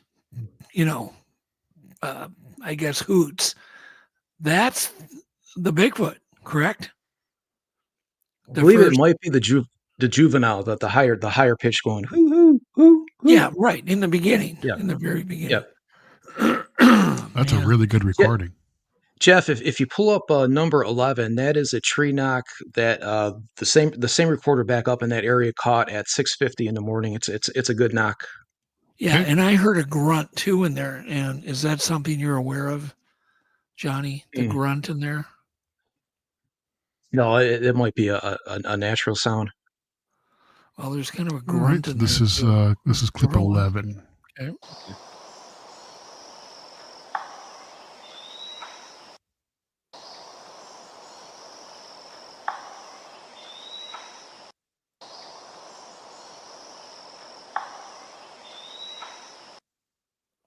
Cool. How many sounds do you have, Jeff, total? A bunch. Like a bunch, meaning Okay, I've got a sound 15, can I at least play- a dozen. Can I play a sound for you guys and get your opinion on this, because this happened at. Please. I was at the Ozark Mountain Bigfoot Conference. I was a speaker there last year, and we had a camp out directly after this happened. And I had recorders set up the whole time we were out there for 3 or 4 days, and I caught quite a few interesting things, and people had some interesting experiences. But this was in an early morning. The sun was probably just coming up. It was around 6 o'clock in the morning, I think, on the last morning we were there. And this sounded pretty close. I'm gonna play it right quick. And I've played it in the past on my show, and people have said, "Oh yeah, it's just a barred owl," but it sounds weird to me. So I'm gonna play it for you guys. I don't know if anybody's a barred owl expert, maybe on the panel or in the audience, but it's a really quick. Let me play it right quick. Well, I've heard a lot of them. So.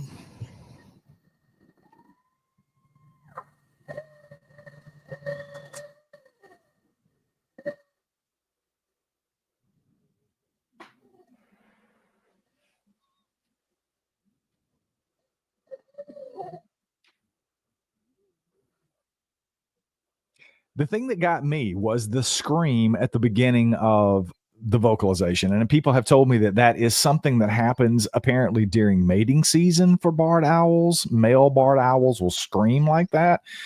I haven't been able to find anything close to it on the internet, so I don't know. I found it was interesting. David's in the audience, David Ellis, and David can maybe weigh in on that a little bit. It didn't sound very owl-like to me. And I've heard all of these crazy sounds barred owls can make.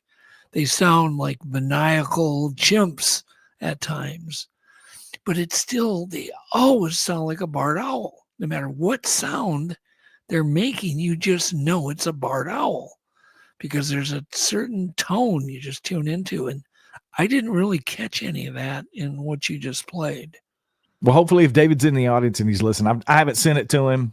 I haven't sent it off to anybody, frankly, but it was interesting to me, and it went along with some of the other things that people were hearing and experiencing during the camp out. So I just thought it was interesting.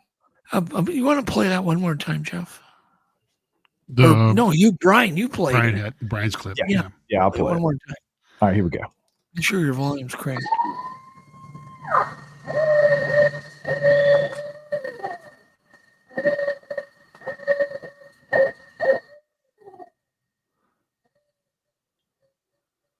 Okay, so the recording was kind of cutting out a little bit. There was part of it that did sound like a barred owl that time.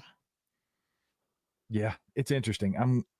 David. I'd almost have to get it and study it. If you're curious, David can certainly look at it. Just send it to him.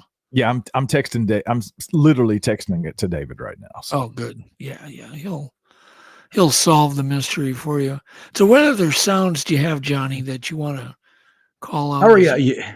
Let's go. Number 10 is probably my favorite power knock. Something hits the tree twice and the tree falls over. That's at Whoa, 2:15 power in the knock. 2:15 in the morning. Okay, got it right here.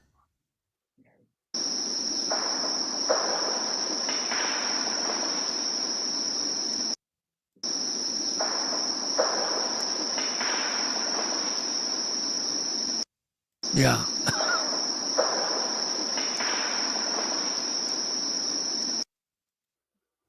Fascinating. Good recording. You have good recordings, man. That's high quality recordings. Yeah, the fact the tree falls over after it's making that noise is certainly interesting. Yeah. If you do, let's see what we got here. 17A and then 17B. 17A this was back December a couple years ago. Same area, same recorder. 17A. That's a knock, a pretty close knock that I got at 9:15, and then the next one is a whistle. 45 minutes later at 10 o'clock. Okay, here's the first one.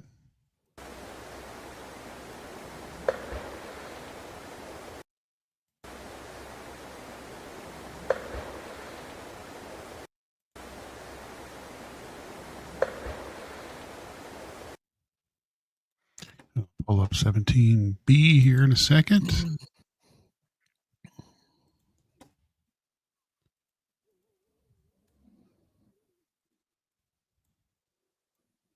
Here we go.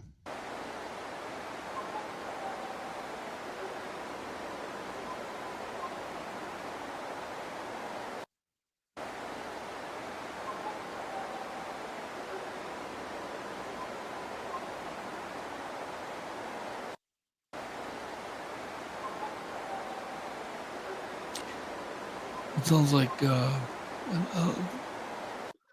of a lot of little foamings happening there. Very subtle differences, but yeah, that was definitely weird. Yeah. Well, let's see. 18 is a short whoop I got earlier last year in March. Okay.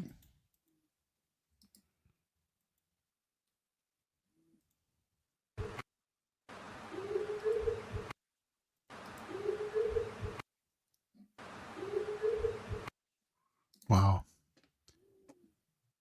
Yeah, that does not sound like a normal North American anything to me. North Carolina, baby. It's strange out here, I'm telling you. Yeah. So North Carolina, how would you best describe it in the ways it's different than other states? Is there a way that you can, is there a geographic feature of North Carolina? Yeah, the more east you go, it's flatter. You get more toward the center part of the state. You're going to start to get into the foothills over where Bryan is. You're going to get into, I guess you got low mountains there, and then the further west you go, you get up into the Smoky Mountains, the Blue Ridge Mountains. Yeah, that's an accurate description for sure.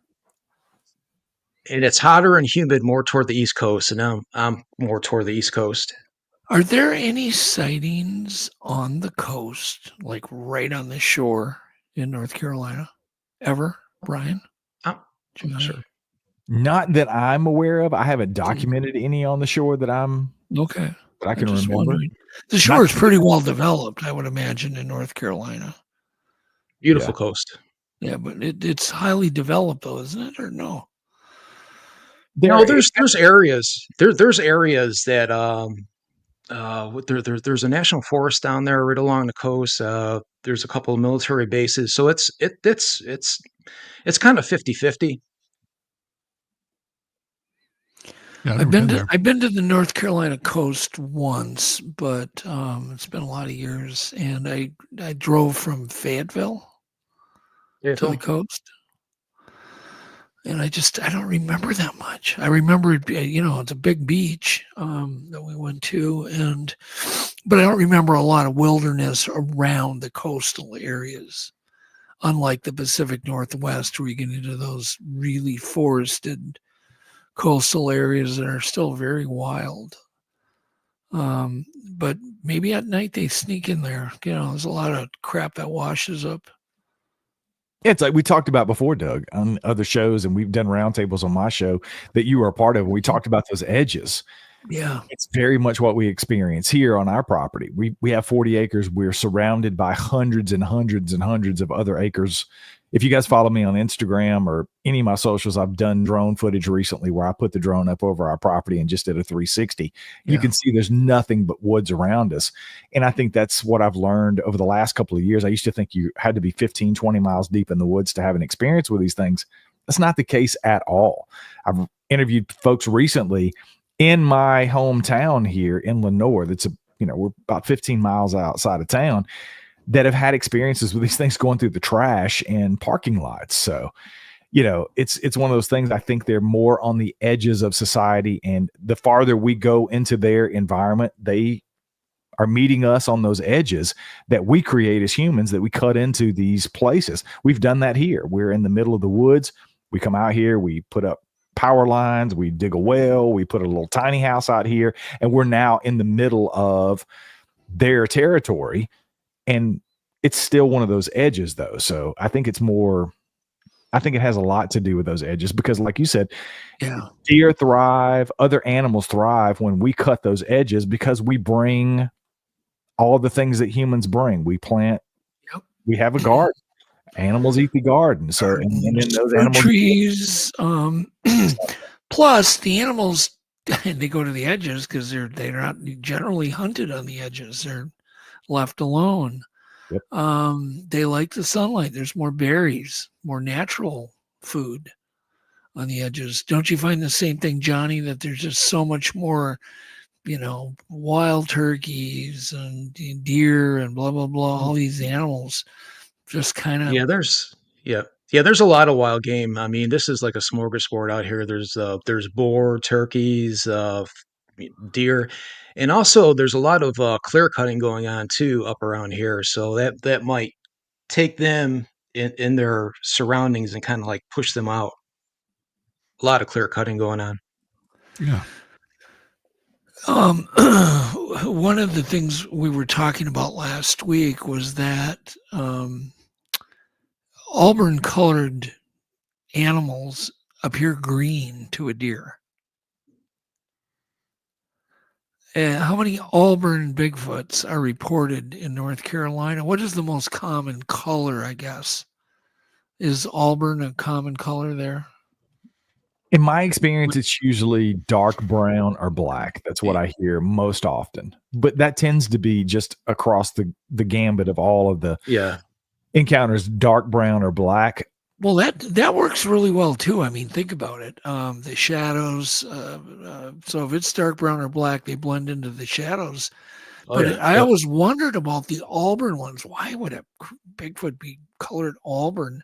And then when I read that tigers are invisible to deer because the orange turns green to them because of their vision, and I went, wow, they both work really well. One has to maybe change its strategy a little bit.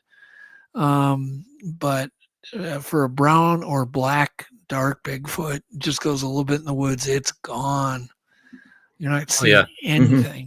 You're not seeing nothing. How many times, when you're in the woods, Johnny, do you see a stump and you got to do a double take at it? It's true. Yeah, very true. All the time. The stumps, so many of them. And just especially how thick everything grows around here, it's really you got to keep your eyes open. What is the dominant tree species, guys? Do you know, out in North Carolina where you guys do it, like on your property, Brian? There are a lot of pines. We're fortunate we have very little pines. I am a horrible tree person. I've had a guy who came out last year and did some work for us on the property, and he knew every freaking tree. I was so envious. He could walk and say, that's a box elder, that's this tree, that's a black walnut. We have a lot of not a lot, but we do have persimmon trees, which are a great food source. We sometimes collect persimmons. I like persimmons when they're nice and ripe. But we have tons of hardwoods, very few pine trees on the property at all, maybe a handful on our entire 40 acres that I've run across. And then we have a ton of evergreens. So we have a good mixture.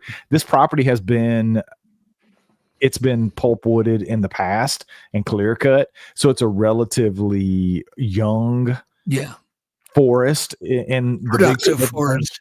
Yeah. But yeah, there's tons of hardwoods.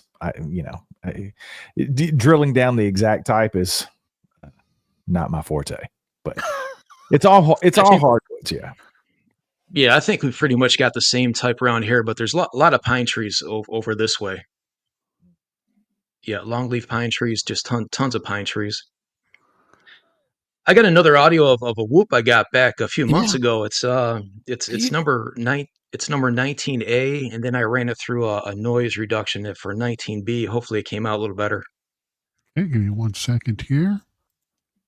And then, Brian, I want to talk to you about what activity, if you've had further activity.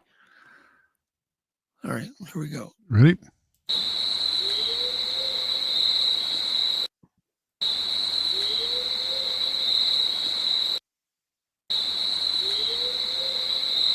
That's cool.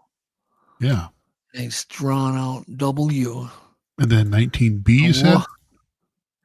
Yeah, 19B, I believe that's the one that it's the same whoop, but I ran it through a noise reduction. I don't know if it came out any better or not. Okay, let's give it a hear.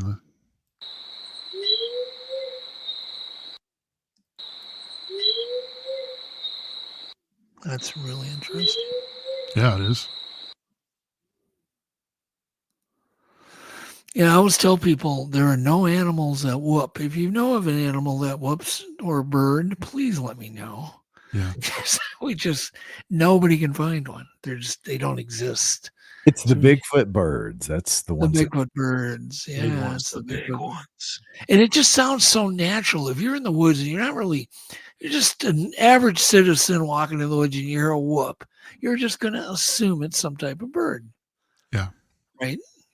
Same thing with the tree knock too. The majority of the ones I hear out this way are just single knocks. So you just like you said, just like an average person just out there walking. I remember hearing wood knocks when I was a really young kid, ride my little dirt bikes around in the woods, and once in a while hearing a wood knock, like a really good, solid wood knock. Never connected them to Bigfoot. And another time I remember a scream, like it sounded like a woman being murdered, for lack of a better description. It went on and on and on, this screaming from this forested area right by a beautiful creek. What they called Coon Creek. And I never associated that with Bigfoot, but I do now. And I'm like, oh yeah. I'm looking at some of the questions, and if you guys can, Brian, you just take this anywhere you want to go. I'm just sitting back and relaxing, going, oh yeah. Honestly, the one place that I really want to go is my sightings out last year that I can't get into. Still under an NDA. Unfortunately, we were filming a documentary when that happened to me, so I can't really talk about them yet. Of course not.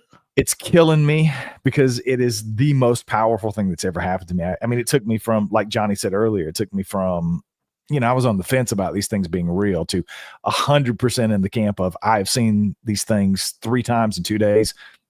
I know they're real. So I can't wait to talk about that. Hopefully I touch base with the folks about the documentary over the last couple of days. I'm hoping it'll be out and ready for prime time sometime, at least to be screened in March. And as soon as that happens, we're going to do a live show probably on my podcast. And I'm going to talk about those experiences. I'm going to have some of the crew members and the people that were with me during those encounters, and we're going to share some of that stuff on the podcast. So I can't wait. That's where I really want to go. As far as activity here on the property, there hasn't been a ton. I found what looks like tree breaks recently. I'm a little skeptical about tree breaks because there's a lot more that has to go into that for me to say, oh yeah, that's definitely something. I had a weird deer carcass show up about 4 or 5 weeks ago in an area really close to that gifting stump where I had some weird things happen a couple of years ago. The turtle shell showed up, and now I've had this weird deer carcass with broken back legs show up, which was very interesting to me. And then the last time I checked the carcass was a few days ago, and the legs are completely gone. So something's dragged them off. But you should have collected them. Here's why, Brian. If they were twisted, those radial breaks can be measured. I would love to get a deer leg that was found in the woods broken, because I want to look for these radial twists, which is really hard to do, by the way. I mean, it takes great force to take a deer bone and do a radial break on it. And so I've been looking for that for Legend Meets Science.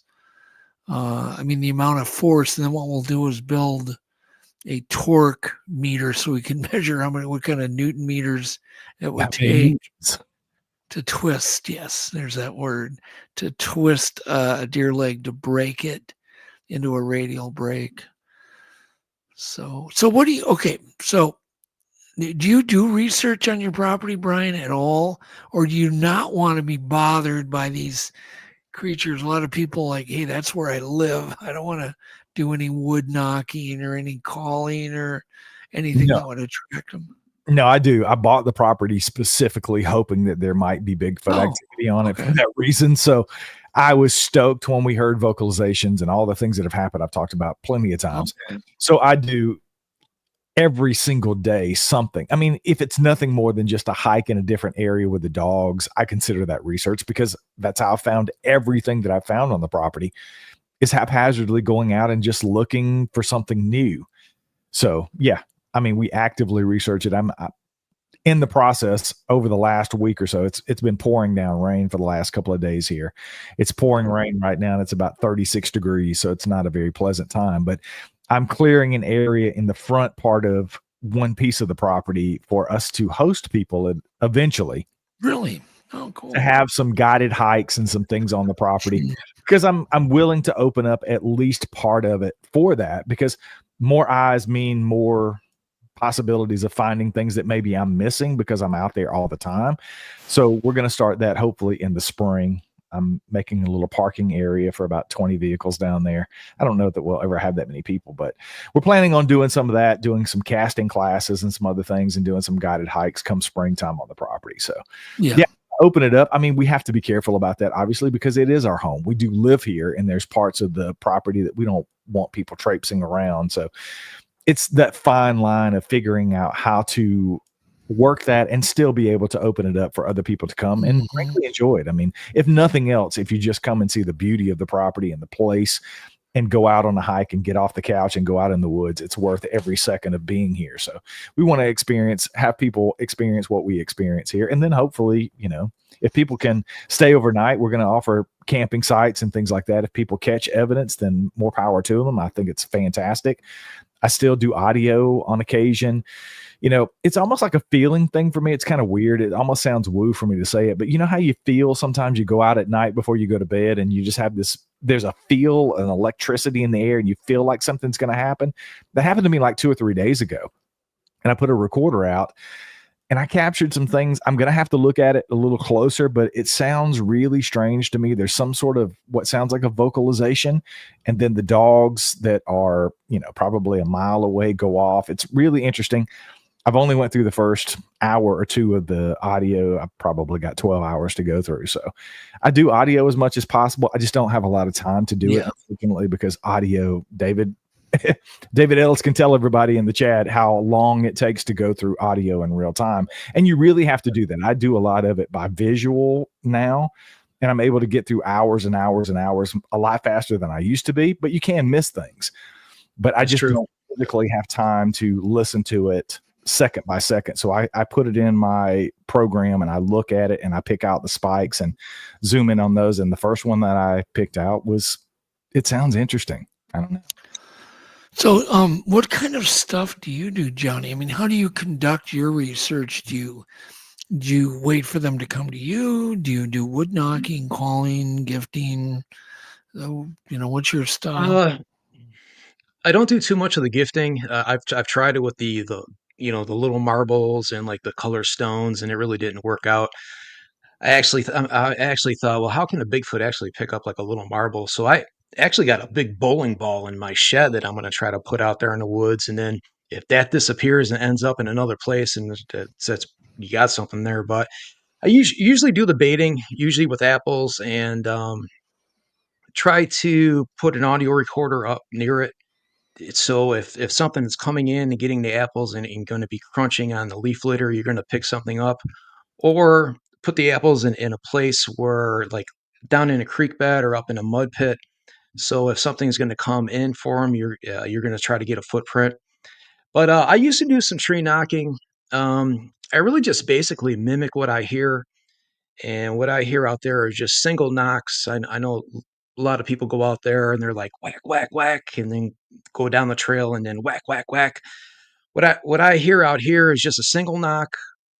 It could be a half an hour, it could be 20 minutes later, and then do another knock. But recently, over the last couple of years, I just been running stealth, just quiet as can be. Try to catch something off guard, try to sneak up on something. And I'm pretty much all over the place. I mean, I don't stick to the trails. I'll go way off trails, way back in the woods where people usually don't go. Go down to the creek beds, walk the creek beds. So I'm pretty hands on. Just try to think outside the box. Have you ever tried blue objects? You might want to try that if you haven't. I tried wearing a blue shirt a few times. Hopefully, No, don't do that. But, don't do that. But you might want to try some blue objects. It's quite interesting. I will. I'll They put seem that to, down. yeah. I mean, in all the experiments I've done, I've had some pretty crazy results. Blue was the color? Blue, Okay. yeah, bright, nice, bright blue. It seems to, all creatures have different vision. For some reason, it looks great to them. Blue, just try it. And Yeah, Brian, definitely. I sure will. have you done any blue? I think me and you talked about that once. I bet you haven't tried it yet. I haven't. I do have on my porch right now, as we speak, a bag of marbles that have a ton of bright blue marbles that I'm going to pull out. And I've got a new gifting area that I've started trying to do things with over the last couple of months through the winter months that I'm going to take up, and I'm going to try some of that blue stuff. I'm going to put up a trail camera nearby. I know people say that's the kiss of death. I'm not so sure I believe that. So I like to try to at least capture evidence. It's happened in the past. Weird things have happened with the trail cams, though. I put a trail cam up, I put out peanut butter, and the jar of peanut butter disappears, and there's nothing on the camera. It's the weirdest thing ever. Yeah. You're not the first one that has reported that phenomena.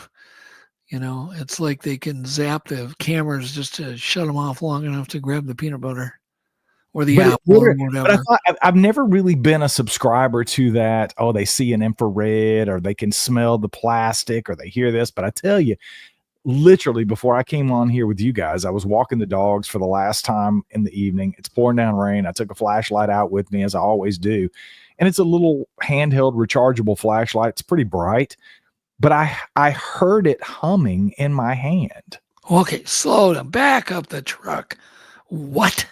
Say this I literally heard this flashlight making like this the little flashlight was humming. Yeah, it was making like a little humming sound. How do you know it was coming from the damn flashlight? Because I literally put it up to my ear and was like, what the what is that's that? Awful weird, because me and David for the last almost year, we've been collecting weird humming in association with Bigfoot.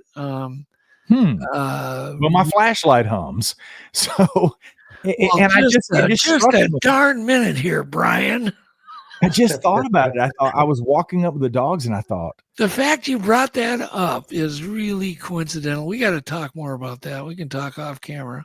Yeah, it was just, I just thought, I'm hearing this flashlight. I turned it off, and then I turned it back on, and sure enough, it's making this little sound. And I thought, if that's happening with a flashlight, an LED flashlight, what could something else here from a camera or a trail cam. So it sent me into a spiral literally before we came on here. So That's interesting. Johnny, have you ever heard anything that you just would think would be a hummingbird or a bee in your ear, or like what Brian said, some object seeming to vibrate? Anything like that? Not at all. I've heard caught on recorder or something, like it sounds like an echo, it almost sounds like a sonar, out of like a submarine kind of sonar, really faint, but you can hear it stronger than the faints and the faints and the faints. But that's really about it. How about any kind of drumming, either of you guys? Any kind of like either just so faint kind of drumming, or have you heard logs drumming or trees getting beat? Just anything in the drumming category, even right down to heartbeat kind of sounds. No, Nothing my way. Mm-mm. How about gibberish? Have you guys heard any of the gibberish sounds?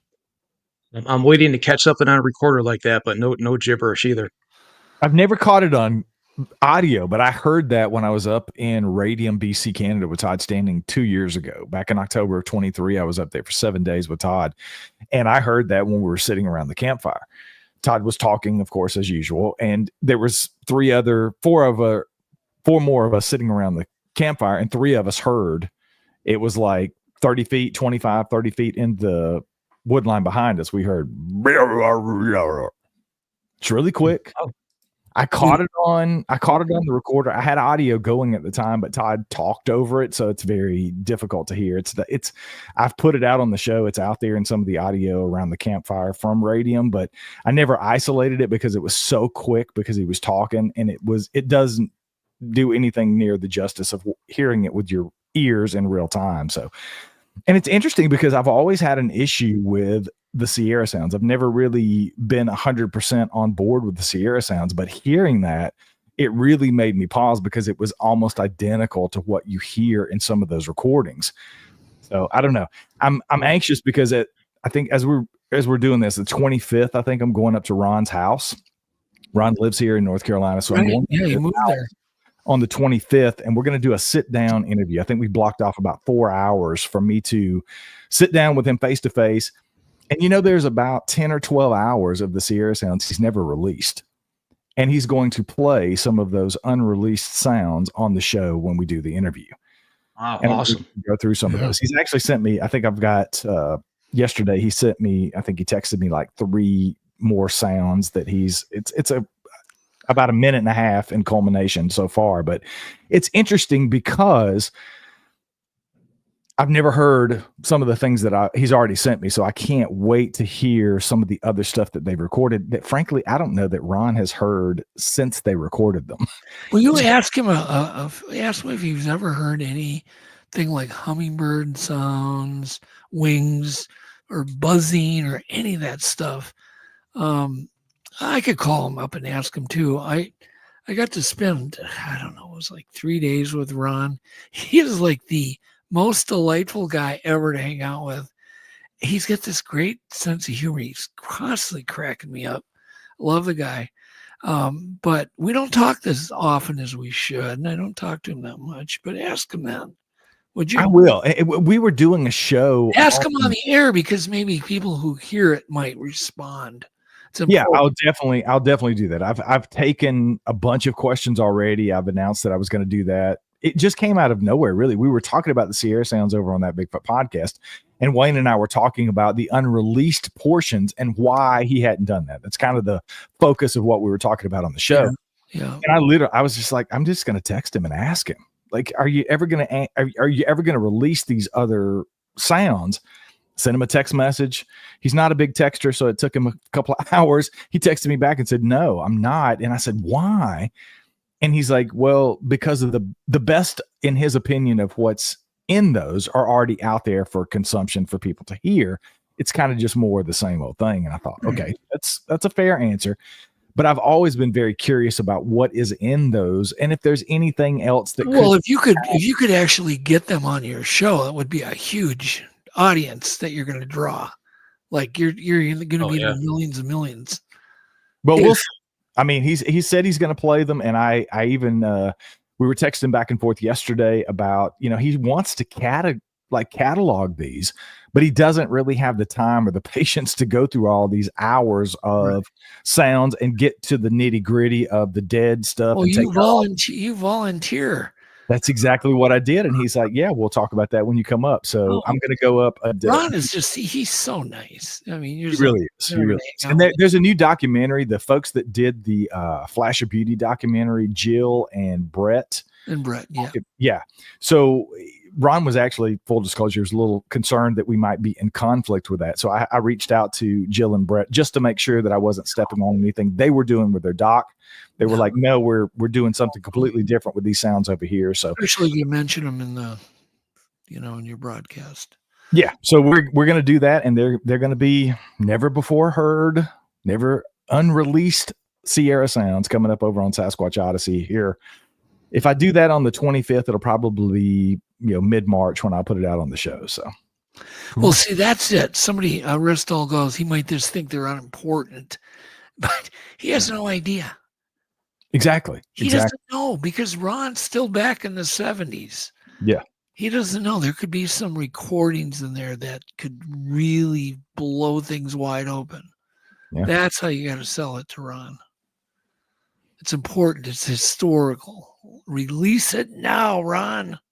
Yeah, and I think his concern was that he didn't have time to go through it and properly assess it himself. So he's not just going to do like a media dump, right? And put 10 or 12 hours out there for whomever to do whatever with. So I think, with me being able, I consider myself an expert at editing at this point. I can definitely do that without doing anything with the quality or the integrity of the sound. So I think it's important to get those categorized. I think it's important to get them out there for folks in some capacity or the other. So yeah, we'll see. I'm excited about it. I heard my first gibberish live and we recorded it up at Snell. I don't know if you've heard this, Brian. I don't think I have. Johnny, have you heard it? What we recorded? I don't think I have. No, it's short and it was very, very precise. So the story is we're up at Snellgrove. This is last August.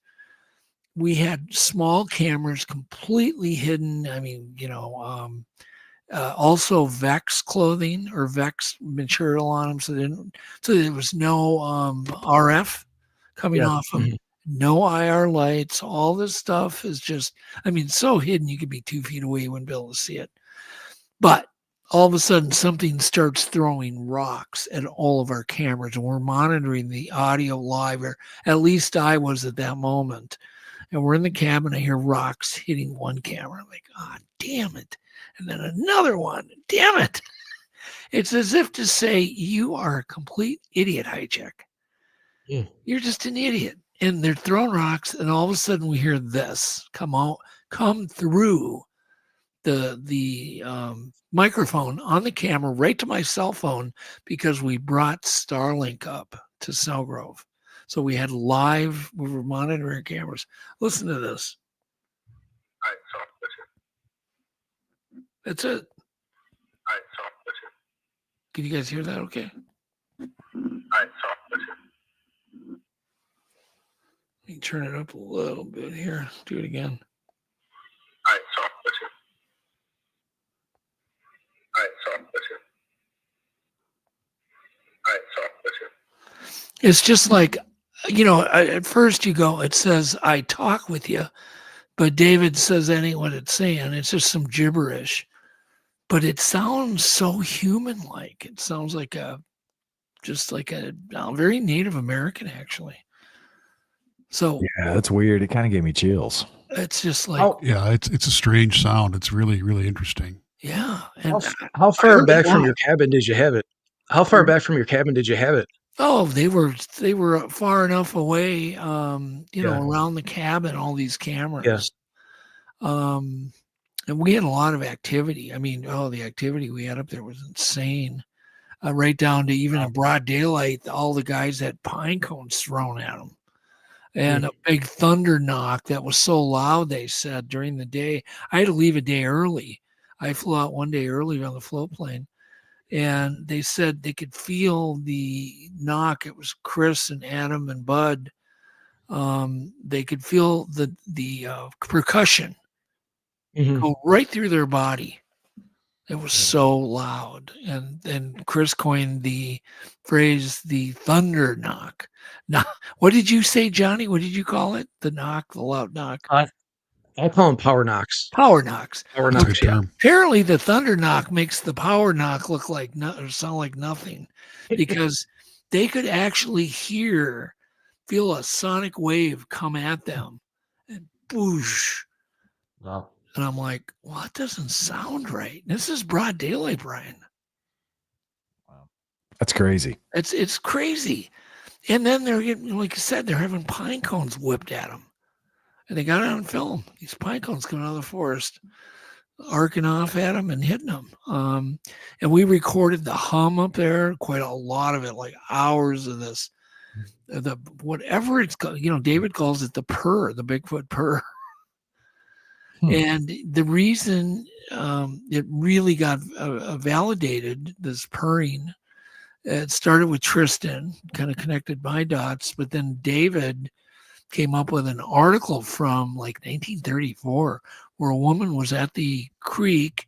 I think she was washing clothes, and she hears what she sounds like a hummingbird. She looks up expecting to see a hummingbird flying around, and she sees a Sasquatch, which she described as a female Sasquatch holding its infant. Wow. But the description was hummingbird wings. I've never heard that. That's new. Yeah, so that's something to maybe, Brian, as a favor on your podcast, you could mention it, because we have now gathered many, many recordings. So it could be kind of a breakthrough, because this could be a new sound of attracting these creatures.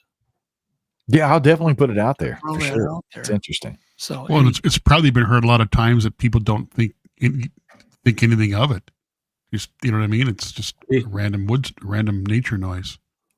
Yeah. So who knows? I mean, the more you get it out there, more people are going to be thinking about it and listening for it, and it could be get some new information. So, Did they describe that thunder knock as wood on wood hitting? yeah, but just almost like like thunder, like it was clear blue sky, I guess, but almost like lightning had hit a tree. So it was like really loud, almost like an explosion, like a wood on wood. But like if you took a giant tree and could swing a 50-foot tree into another tree at high speed. Yeah, I understand. Mm-hmm. That kind of force, if that makes sense. Like they said they could even hear the kind of the whoosh before the hit. And I'm like, holy crap. Scary. I don't know. We just don't know anything about these creatures. Have you heard of thunder knocks before, or power knocks, Brian? Yeah, I've heard people say power knock. That's a kind of common theme with it's something outside of the norm. Like, I mean, what Johnny was presenting earlier, I would consider those power knocks. That's what I heard. Was it last year before last on our property? I've only heard it once. It was like 4 or 5 knocks back to back, but it would be what I called them power knocks when I described them in the past. So I get it. I mean, these are probably a mile and a half away, it sounded, but it was very loud. So, but from far away, yeah. Yeah, exactly. Well, this sound up in snow was so close to everybody, they could feel the percussion in their body. And that's pretty crazy. It really is. Yeah, that's something altogether different. For both you guys, what do you think? I like asking this question. What do you think the wood knocks are literally wood knocking wood? You think Bigfoot's out there trucking around with a big wood club? I used to think that. I mean, that was the only thing I had in the beginning, but I don't think that anymore. I definitely think it's some sort of a vocalization. Yeah, Johnny. I think it's both. I think I've literally heard audio clips where it's wood on wood, and it could be like a a club and it hits a tree, and then like the top part breaks off and rolls off into the ground. But the strange part is picked up on audio recorder over the years. If you want to categorize them as knocks, but they have like the same tone to them, and that could be a vocal pop. I've also if you play audio number 12, it's a hit, it's a knock, but it has like a metallic tone to it, and I've heard that in person before in a different area, and also got it on audio recorder way back in the woods at a different time, and there's like absolutely nothing metallic around there. So that might be something totally different. Number 12, you said? Yeah, number 12. All right.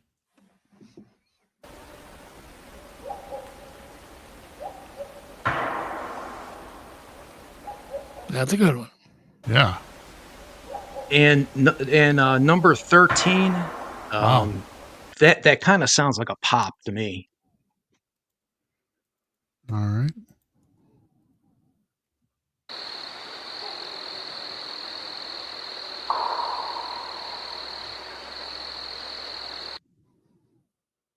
Yeah, it's definitely got that hollow kind of sound.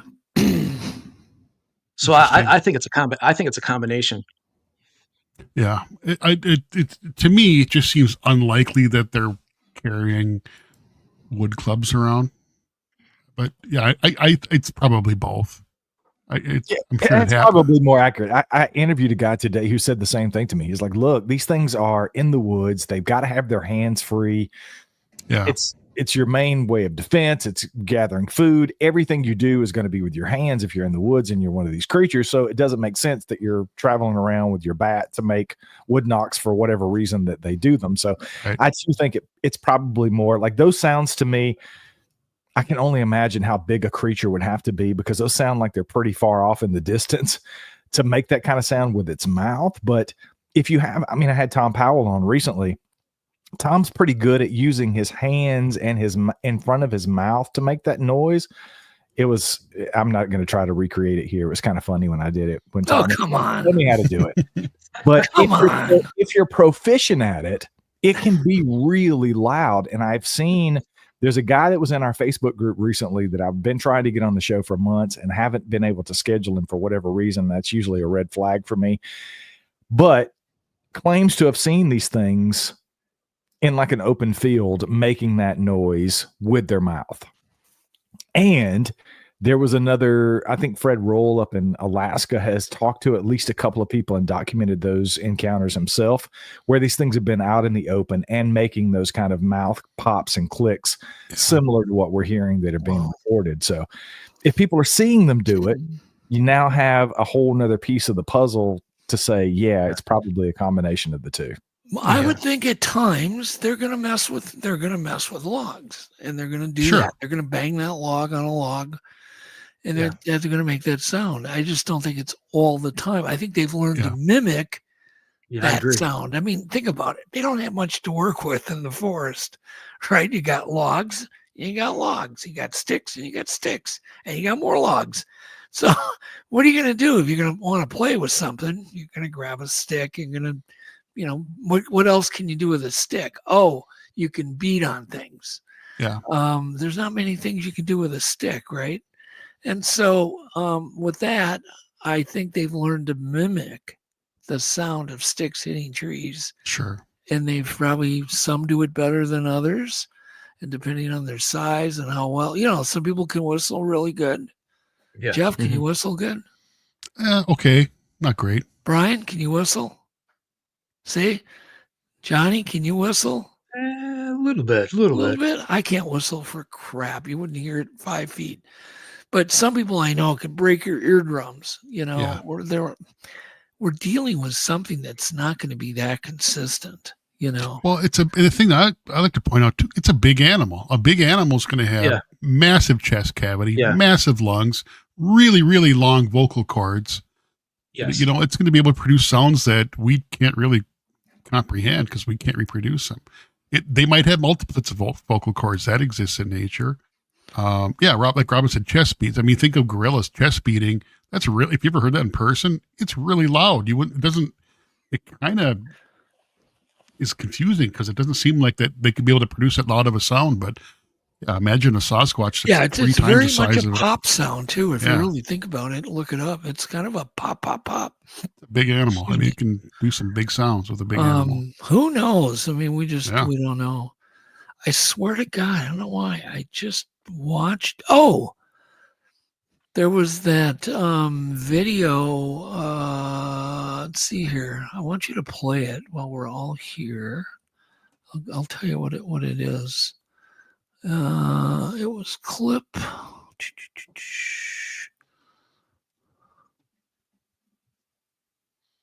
There it is. Clip 5 under my clip picks.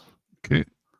Yep. This Give is me the 1 Provo second. Canyon Bigfoot filmed in 2012. And I like to point out that there is something in here that I've spotted that kind of think it's real because of what I spotted. I'll explain it to everybody. But it's the creature that throws a rock. This is when you want sound? Yes, sir. I can't remember. Oh, if you yeah, want sound. yeah. Sound is Sound? great. Okay. Yeah, loud as you can. What the?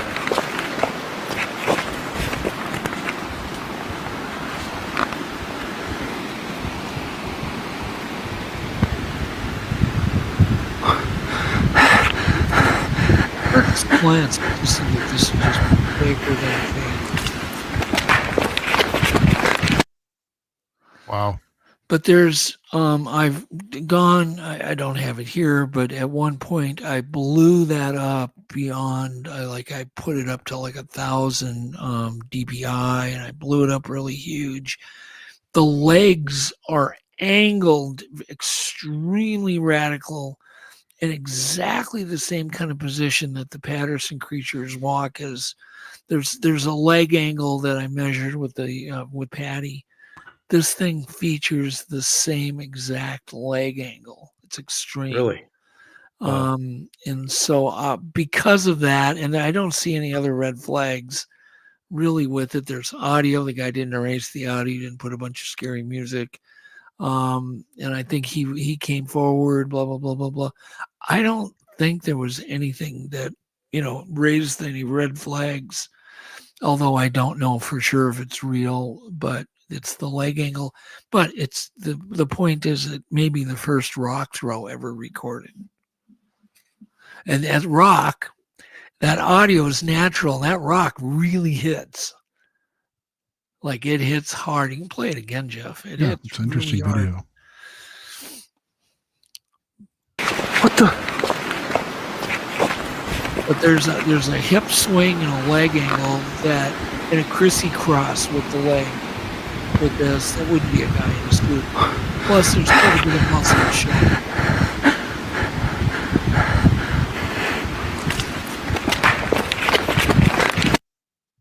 So, anyhow.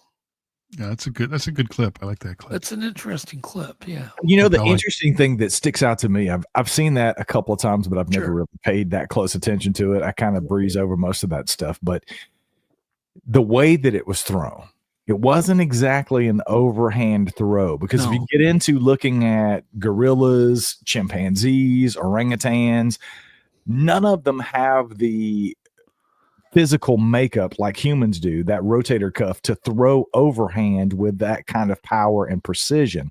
So it's always kind of an underhand kind of sidearm sort of motion. And that's the first time I've really picked up on that. Both times was kind of that sidearm motion of very awkward, but yet it was powerful. Exactly. So that kind of sticks out to me. It almost makes me feel like it might be, because if you were telling me put this suit on and then I want you to chunk this rock at me and I'm going to pretend like you're a Bigfoot, I would have. If they were going to fake a Bigfoot video, they wouldn't have picked that setting. Yeah, you wouldn't think. You're not going to pick a parking lot, the edge of a parking lot. So I went through that with a fine-tooth comb and rated it, and it had one of the highest ratings of any footage I've almost ever rated, because of muscles, the leg twisting. What I mean by leg twisting, I'd have to stand up and do it, but the legs are basically wallowed out in a really weird way, in a weird angle, but they wallow in and wallow out. And just the whole thing, like, if you're going to fake that video, don't you agree, Johnny? Why would you pick up the edge of a parking lot next to a fence? Yeah. Yeah. It's just, Yes, it screams fake. So much more believable settings for that, right? Yeah, for sure. They could have just walked into the woods 10 feet and done it. Right. They wouldn't do it there. The reaction, the other thing is the hardest thing in the world to fake is audio. It's harder than the visuals is the audio. Listen to the audio really good. I mean, that guy is super curious, but he's super scared. Yeah. So I don't know. Anyhow, that's my 2 cents. And I How have do you guys go ahead. How do you guys feel about the tree structures or X's? Have you found any up there in Ontario or Ryan, over your property? Absolutely. Even around my house, I can go 4 miles and find them anywhere we find them where there's power line cuts, a railroad track, a stream, or if not 2 streams coming together. Near that intersection within 200 yards, there will always be a tree structure. I'm betting 100%. I can look at Google Maps, find all of these features, go there, and every time I find a tree structure. What do you usually find? Things they're quite complex, actually. They're very complex, made of over 2, 3, 4, 500 sticks. Wow. Yeah, they're complex. Weaving. Many of them are in swampy areas a human would not want to be. They're not living in those things. They use them as blinds. And I often find a deer trail right next to them. Like I'm talking 5 feet from these structures that are quite complex. And if it's a deer trail, that's where, you do a deer drive, you have, your family group drive them up. And they're going to take that deer trail because the deer know, they always take the path they know because they're running quick, and deer are not that graceful, actually. White-tailed deer aren't. They screw up a lot. So they'll generally run on a path that they know well and to get away. And if that deer blind is there, they just, reach out, sweep them off their feet, break their legs. I also think I've been hearing about more and more of these stashes. Matt Moneymaker actually came up with that back in Ohio, where he was finding stashes of deer. But I'm now finding more people, including like game wardens and stuff, that have confided to me.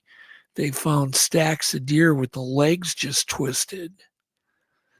And they were like remembering, like they're not, of course, with my luck, those bones are long gone. I'm still waiting for somebody to call me and go, "Oh, we got a stack of fresh deer." But I think that they're actually just immobilizing the deer. Yeah, Does that make sense? Yeah. So that way you can immobilize the deer, it stays alive. So you have meat now, fresh meat for days and days. But the deer can't go anywhere because his legs are broken. It's horrible. But nature's brutal. Yeah, nature's metal, as they say. But brutal. It makes sense because tons of sense. You hear about these stacks of deer with their legs twisted, broken. Brian, you found one, right? Yeah. And what shape was the carcass in?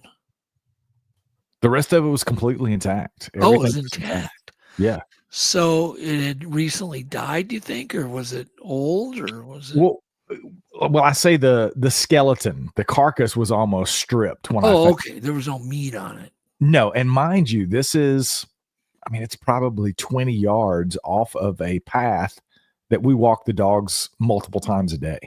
It was really strange to find it there, honestly. It didn't make sense for the deer to be there, right?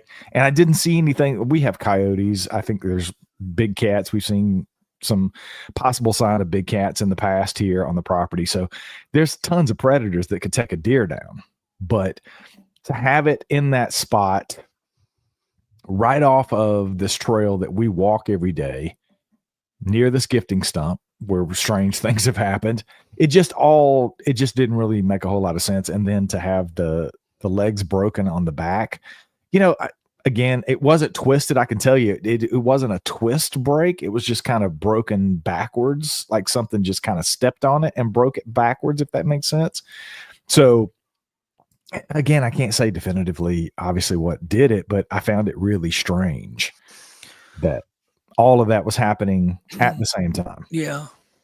That's interesting. I mean, just mechanically, that's a pretty viable ambush hunting strategy. I mean, sitting in a hide, in a hide next to a trail, reach out with them long arms, grab a leg as it walks by. That's actually a really sensible ambush stick strategy. and just sweep them off their feet. I never thought about that. That makes a ton of sense. The other thing is, kind of comes together. The other thing is when I say a blind, anything to break up a silhouette. Sure. So it can only just be a few sticks will even break up a silhouette from a panicking deer. The idea is to not make the deer want to steer around you as it's running. So It wouldn't take much to just put a little doubt in a deer's brain to go straight right next to that structure versus to go all the way around. But if a Bigfoot's just standing there, that deer is going to suddenly make do one of those drift jobs and spin out and go the opposite direction.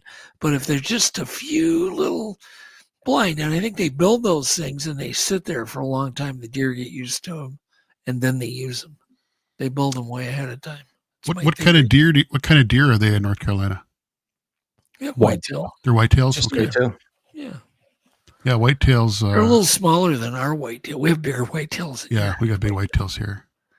Yeah, whitetails are interesting. I've spent a lot of time watching them. They're interesting. The thing that's different about them is they're curious. Yeah. You know, they're different from almost any other animal in that they're really curious. They'll sit and look at stuff. But if you watch a whitetail that's in a panic, there's a lot of videos now on YouTube about whitetail deer in panic mode. Mm-hmm. They're clumsy as heck. They are really clumsy. They get themselves in trouble all the time. So they generally like to, and boy, can they leap. Holy crap. Oh, for sure. They could easily leap 12 feet over the top of a Bigfoot. Absolutely. They could. If you see it.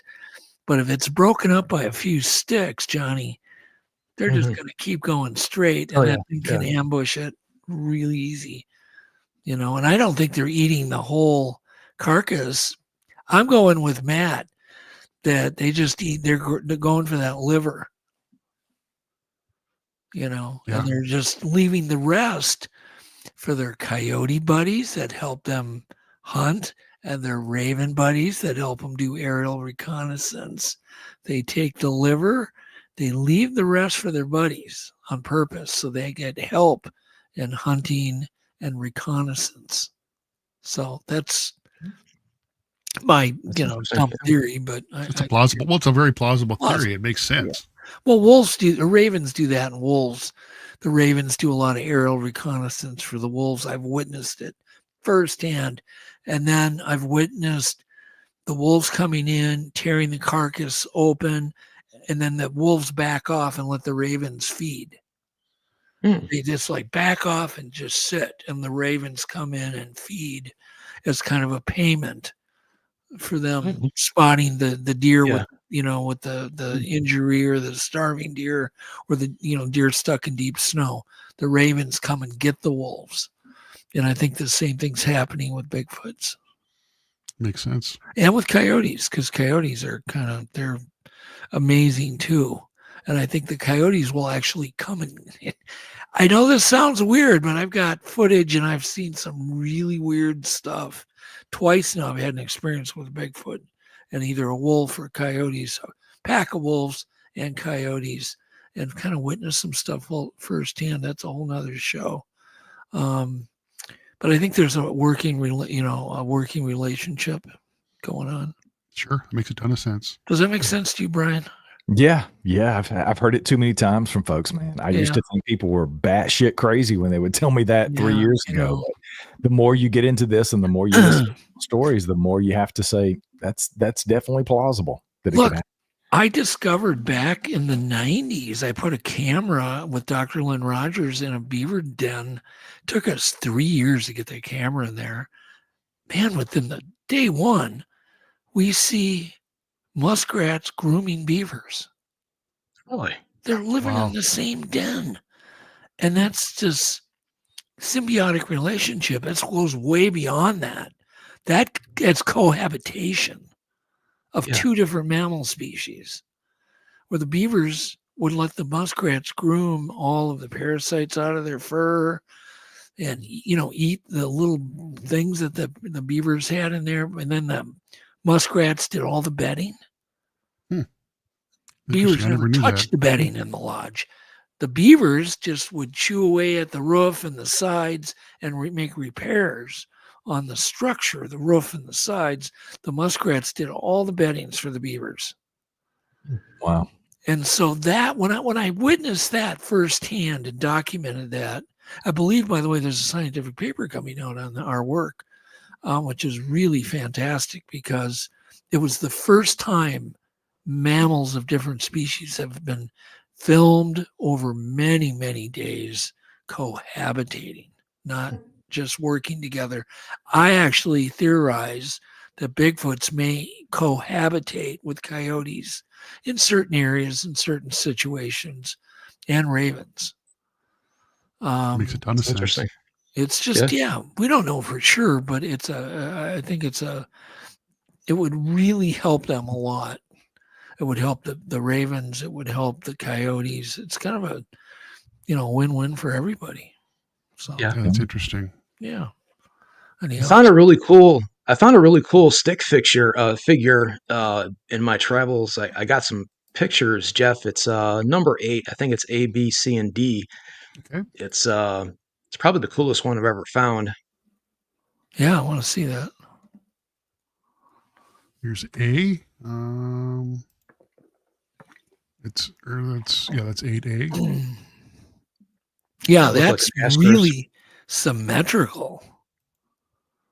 Look at that. Then we'll get 8B here. Still could happen by nature, but unlikely. Ooh, I see a fulcrum. Some fulcrum stuff going on in those. See, we get much more complicated than this. We don't find these. We find them. They're pretty complicated. There's 8C. I got one more after this. But look at that. What do you think, Brian? I know you're not a big fan of stick structures. Very similar to some of the things I found here on our property. The fulcrum thing really sticks out to me. Yeah. Those are always interesting. Yeah, like look at this. Come on. Yeah, it's pretty cool. And it's so weird. There's no way.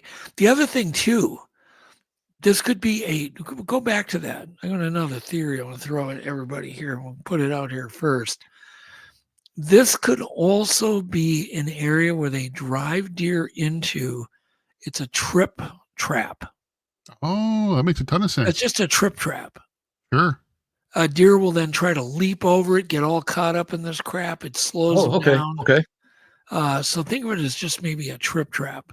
That's So a they'll great theory. drive them right into that. They'll funnel them right in there. I bet you if I had an aerial photo, I could come up with a really good way that they're utilizing this to trip deer, basically trip deer. Well, it's so consistent that we see that everything makes sense. That's the craziest thing to me about Bigfoot versus any other cryptid is that the more we learn, the more it all works together. It all makes sense. You know what I mean? There's not any weird things that don't fit with anything else. We don't need to make any weird supernatural explanations. All this stuff makes scientific sense. And the more we know, some things, the more we know, the less likely it is. Right. But with this, the more we know, the more it all comes together. It's crazy. There's nothing, to me, that's why one of the many reasons why Bigfoot is so compelling, that you don't need to have a crazy imagination to put this stuff together. It just makes sense. And it fits with how we know nature and science works. It's nothing like it. It's amazing. Yeah. No, it's It's crazy.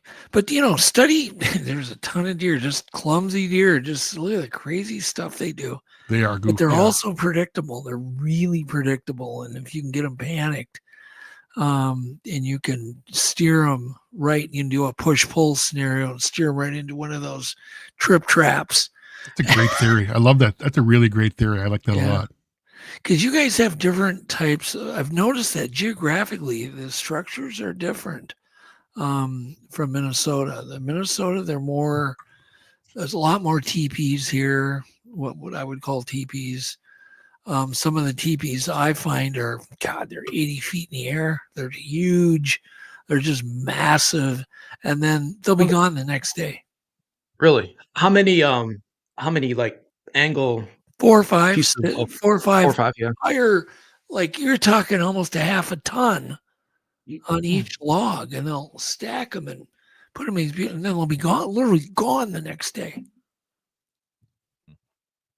Well, the ones that I've found, I mean, the trees over where I am, they're more like a ponderosa pine, so they're not as big in diameter. But the ones that I've found, obviously the X's, different sizes. Found some that are about my chest height to 30 feet up in the air. Just trees that are like kind of like interwoven, kind of in a weird pattern. And another one I've come across before. It kind of looks like a sawhorse. You have a tree or a branch that's totally horizontal, and one end might be braced up in a crick of a tree, and then the other end is technically braced up on the other end. That's ones that I found here. So Dennis said all speculation. Absolutely. And that's why it's called kind a of the theory and fun, hypothesis. Yeah. is just throw out brain diarrhea and just come up with a bunch of stuff. We may never know if it ever is any truth to it, but somebody might film it someday or whatever, and we'll go, yeah, that occurred to me. When you're doing, let's say you're doing a documentary on a Bigfoot. How do you do a documentary on an animal? We don't have anything. It ain't like doing that one on a tiger where you can go in the woods and film tigers. Yeah. You have to speculate on things. You have to just come up with theories, and I just call it diarrhea thinking. And it does work because it's cool when things kind of connect, like the humming. It's just starting to really connect. I just read an article the other day that Yvette found that said that of all of the serotonin that's released if you hum, and all of the chemicals that are released, how your heart rate slows down, that you can hum yourself, nobody around, and it will completely change your physiology. And this is based on a Harvard study. Like, it'll get rid of anxiety, all these things. And I read it, and I went, oh, maybe they're self-soothing. That's why they're doing it. Maybe maybe that's how they get high. They hum. Because it literally, this article was just, I'll send it to you, Brian. It's super interesting. Yeah, I'd love to read it. Yeah, it's fascinating. I think I sent it to David, and I'm like, gosh darn. So when the little things connect like that, and you keep connecting all of these science things that people did know, and all of these things you've observed, and all of a sudden, bam, it's just really, it's kind of mind-blowing. You can go, well, that could be coincidence, but it's so unlikely it is. Yeah. By the way, David texted me back and said, hey, Brian, yeah, that was definitely a barred owl. We have some locals at my home. Good. Very familiar. Okay. Wonk, wonk. Well, that's what you're after, though. There you go. Yeah, your recording here, when you were playing it, it was kind of breaking up, but you sent them to him directly. Yeah, I texted it directly to him, and he was able to hear it on his phone. So we were talking about these stick structures. Yeah, Quint says some are 25 foot in the air. Some look like cradled nests. A lot of weird stuff. Anyhow, what time is it? Have you guys come across any of the uprooted trees that have been uprooted and shoved back down? You see any of that? I think I've come across two in my travels, and it's usually down by the creek. It's Those are really hard to explain away, aren't they? Yeah. That's really hard to explain those as anything else. I can't really come up with anything. Gina said the humming resets the vagal nerve. Yeah, that's part of the article. Really interesting. Yeah. Who would know? Who would think? Brian, that's all you got to do is get up in the morning. You don't need coffee anymore. You just get up and hum. Yeah, I'm gonna forego the coffee straight away in the morning. I'm just gonna We don't even need to eat anymore. All you got to do is hum. Get hungry, just hum. That's all you got to do. Well, we did that on a tech breakdown with the tuning forks to certain frequencies. Didn't we do that not too long ago? It's something, yeah. Yeah. Chris Reinhardt brought tuning forks up to Snell, playing around with it, and he was blasting it. And I was in the cabin. I was hearing this, like my body started vibrating. I went out there and said, "Would you knock that off?" And that night, everybody but me saw a whole bunch of red orbs all around the cabin. It was weird. I didn't see any, but I kept missing them. You guys are weird. We're weird. We got to get you up there, Brian. I know. I wasn't going to say anything. I'm a little jealous. I'm just going to let it go. You've taken farther trips than that. Yeah. And you went all the way to BC. Holy crap. It's even worse. Yeah. Great place though. I'd love to go back sometime. All right. We're gonna wind this up. Thank you so much, Johnny. Is there any last video or thing you want to play before we say goodnight to everybody? No, cool? I think that pretty much covers it. The one other audio clip I have is I was there was a certain area that I usually come in like first thing in the morning back a couple years ago, and you would hear a tree knock back in the tree line, just a single knock, real crisp. And I was going in this area so often that I thought maybe that they were just kind of like welcoming me with a morning knock. But it's more, after talking to some people, it's more like a warning knock. If there's another one in the area, you kind of give a single knock just to let them know that somebody is around. I went down to the creek, and something was up on the other side of the creek, and we were literally, I didn't have anything with me, so I was just doing cheek pops. So I was cheek popping, it was knocking, and we did it about 4 times past each other. And the audio number 25 is the last pop I did. I popped, you're going to hear a hawk kind of squawking, and then you'll hear the tree knock in the background answering me. And then you'll hear my response. Okay, give me 1 second here. I'll pull that one up sure. for you. Here we go.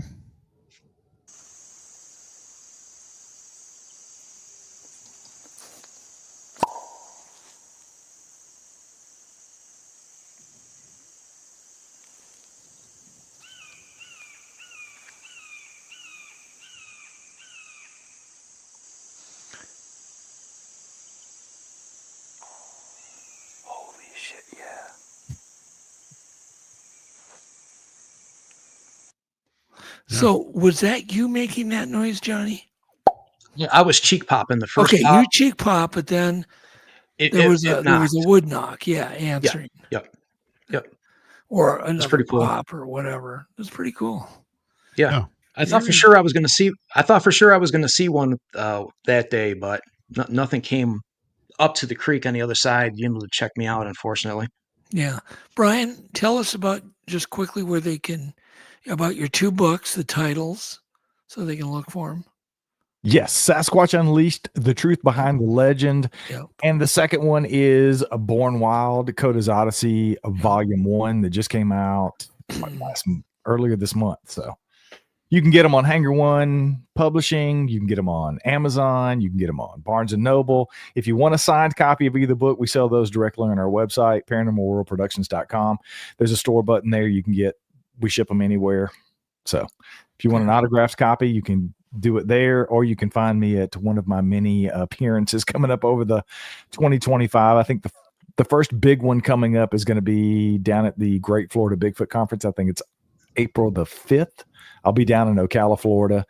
Mariah Mayer. There's a ton of the great lineup of speakers that will be down there, and I'll have the books there, of course. So.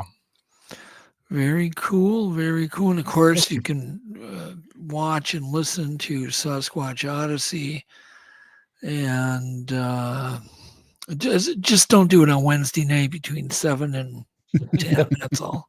Yeah, we'll be live tomorrow night.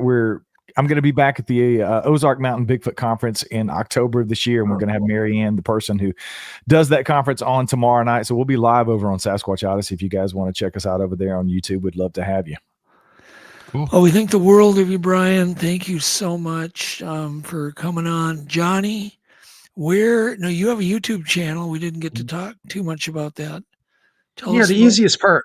Yeah, I got a website. It's medocbigfoot.com, and you can get a link to my YouTube channel from there. And I'm up on Facebook. If anybody would like to send me a private message, you can do it up on Facebook or medocbigfoot@gmail.com. And it's been an absolute pleasure to be on your show, Doug. Jeff, thanks for all your help, and Brian, Thank you. Great to see you again, my friend. Yes, sir. Good to see you. And Jeff, you're going to put his links up in the description. It'd be great. Do not put Brian's links up because, I'm just joking. He doesn't need any more. You don't need any more listeners, Brian. Oh, yes. You're done. I love my listeners. Yeah. You don't need more. You guys. You don't need any more. You have too many. Never No. enough. Never I'm enough. joking. Anyhow, it's been just cool to see all the Thank you, guys. success, and you couldn't go to a nicer guy. So we're very, very happy for you, and we hope we can do Born Wild number 2. It's coming. It's in my brain. It hasn't All right. rolled out yet. And we're hoping we can publish that. Thank you, Jeff. Thank you, Johnny. You're welcome. Thanks, everybody. I do have Thank a you, little bit guys. of wisdom. I always like to leave people with something. And do you think I could remember it? The most common way people give up their power is by thinking they don't have any. So don't ever think you don't have any power. Yeah. You have the power to accomplish a lot in your life. Don't ever think you don't. In fact, be like me. I was just too stupid to know I didn't have it. So I feel like I've done a lot because I was just too dumb. But that works. Doesn't matter how you do it. Don't give up your power, guys. And good night. And thank you so much, everybody in chat. Thank you to all the moderators. And just a ton of intelligent questions and interactions. I love our fans. too. I love that chat. All right. Good night, everybody. Good night, everybody. Hey, everybody. See you next week. Good night. I call you up in the middle of the night. Been bothered by dreams, ain't feeling alright.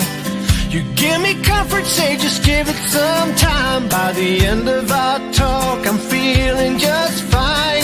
You and I will always know where we belong.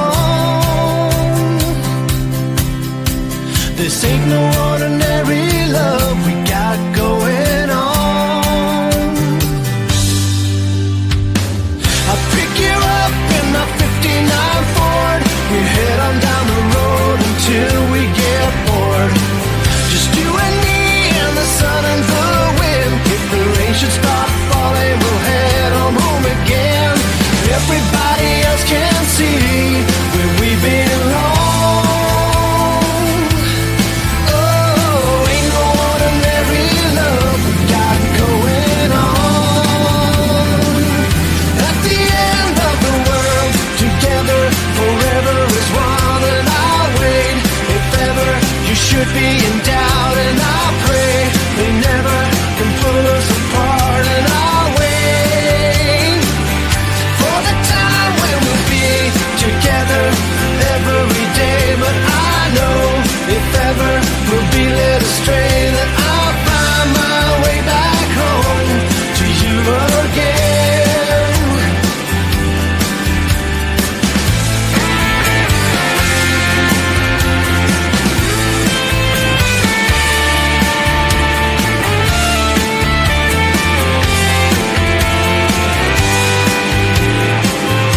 At the end of the world, together forever is one, and I'll wait.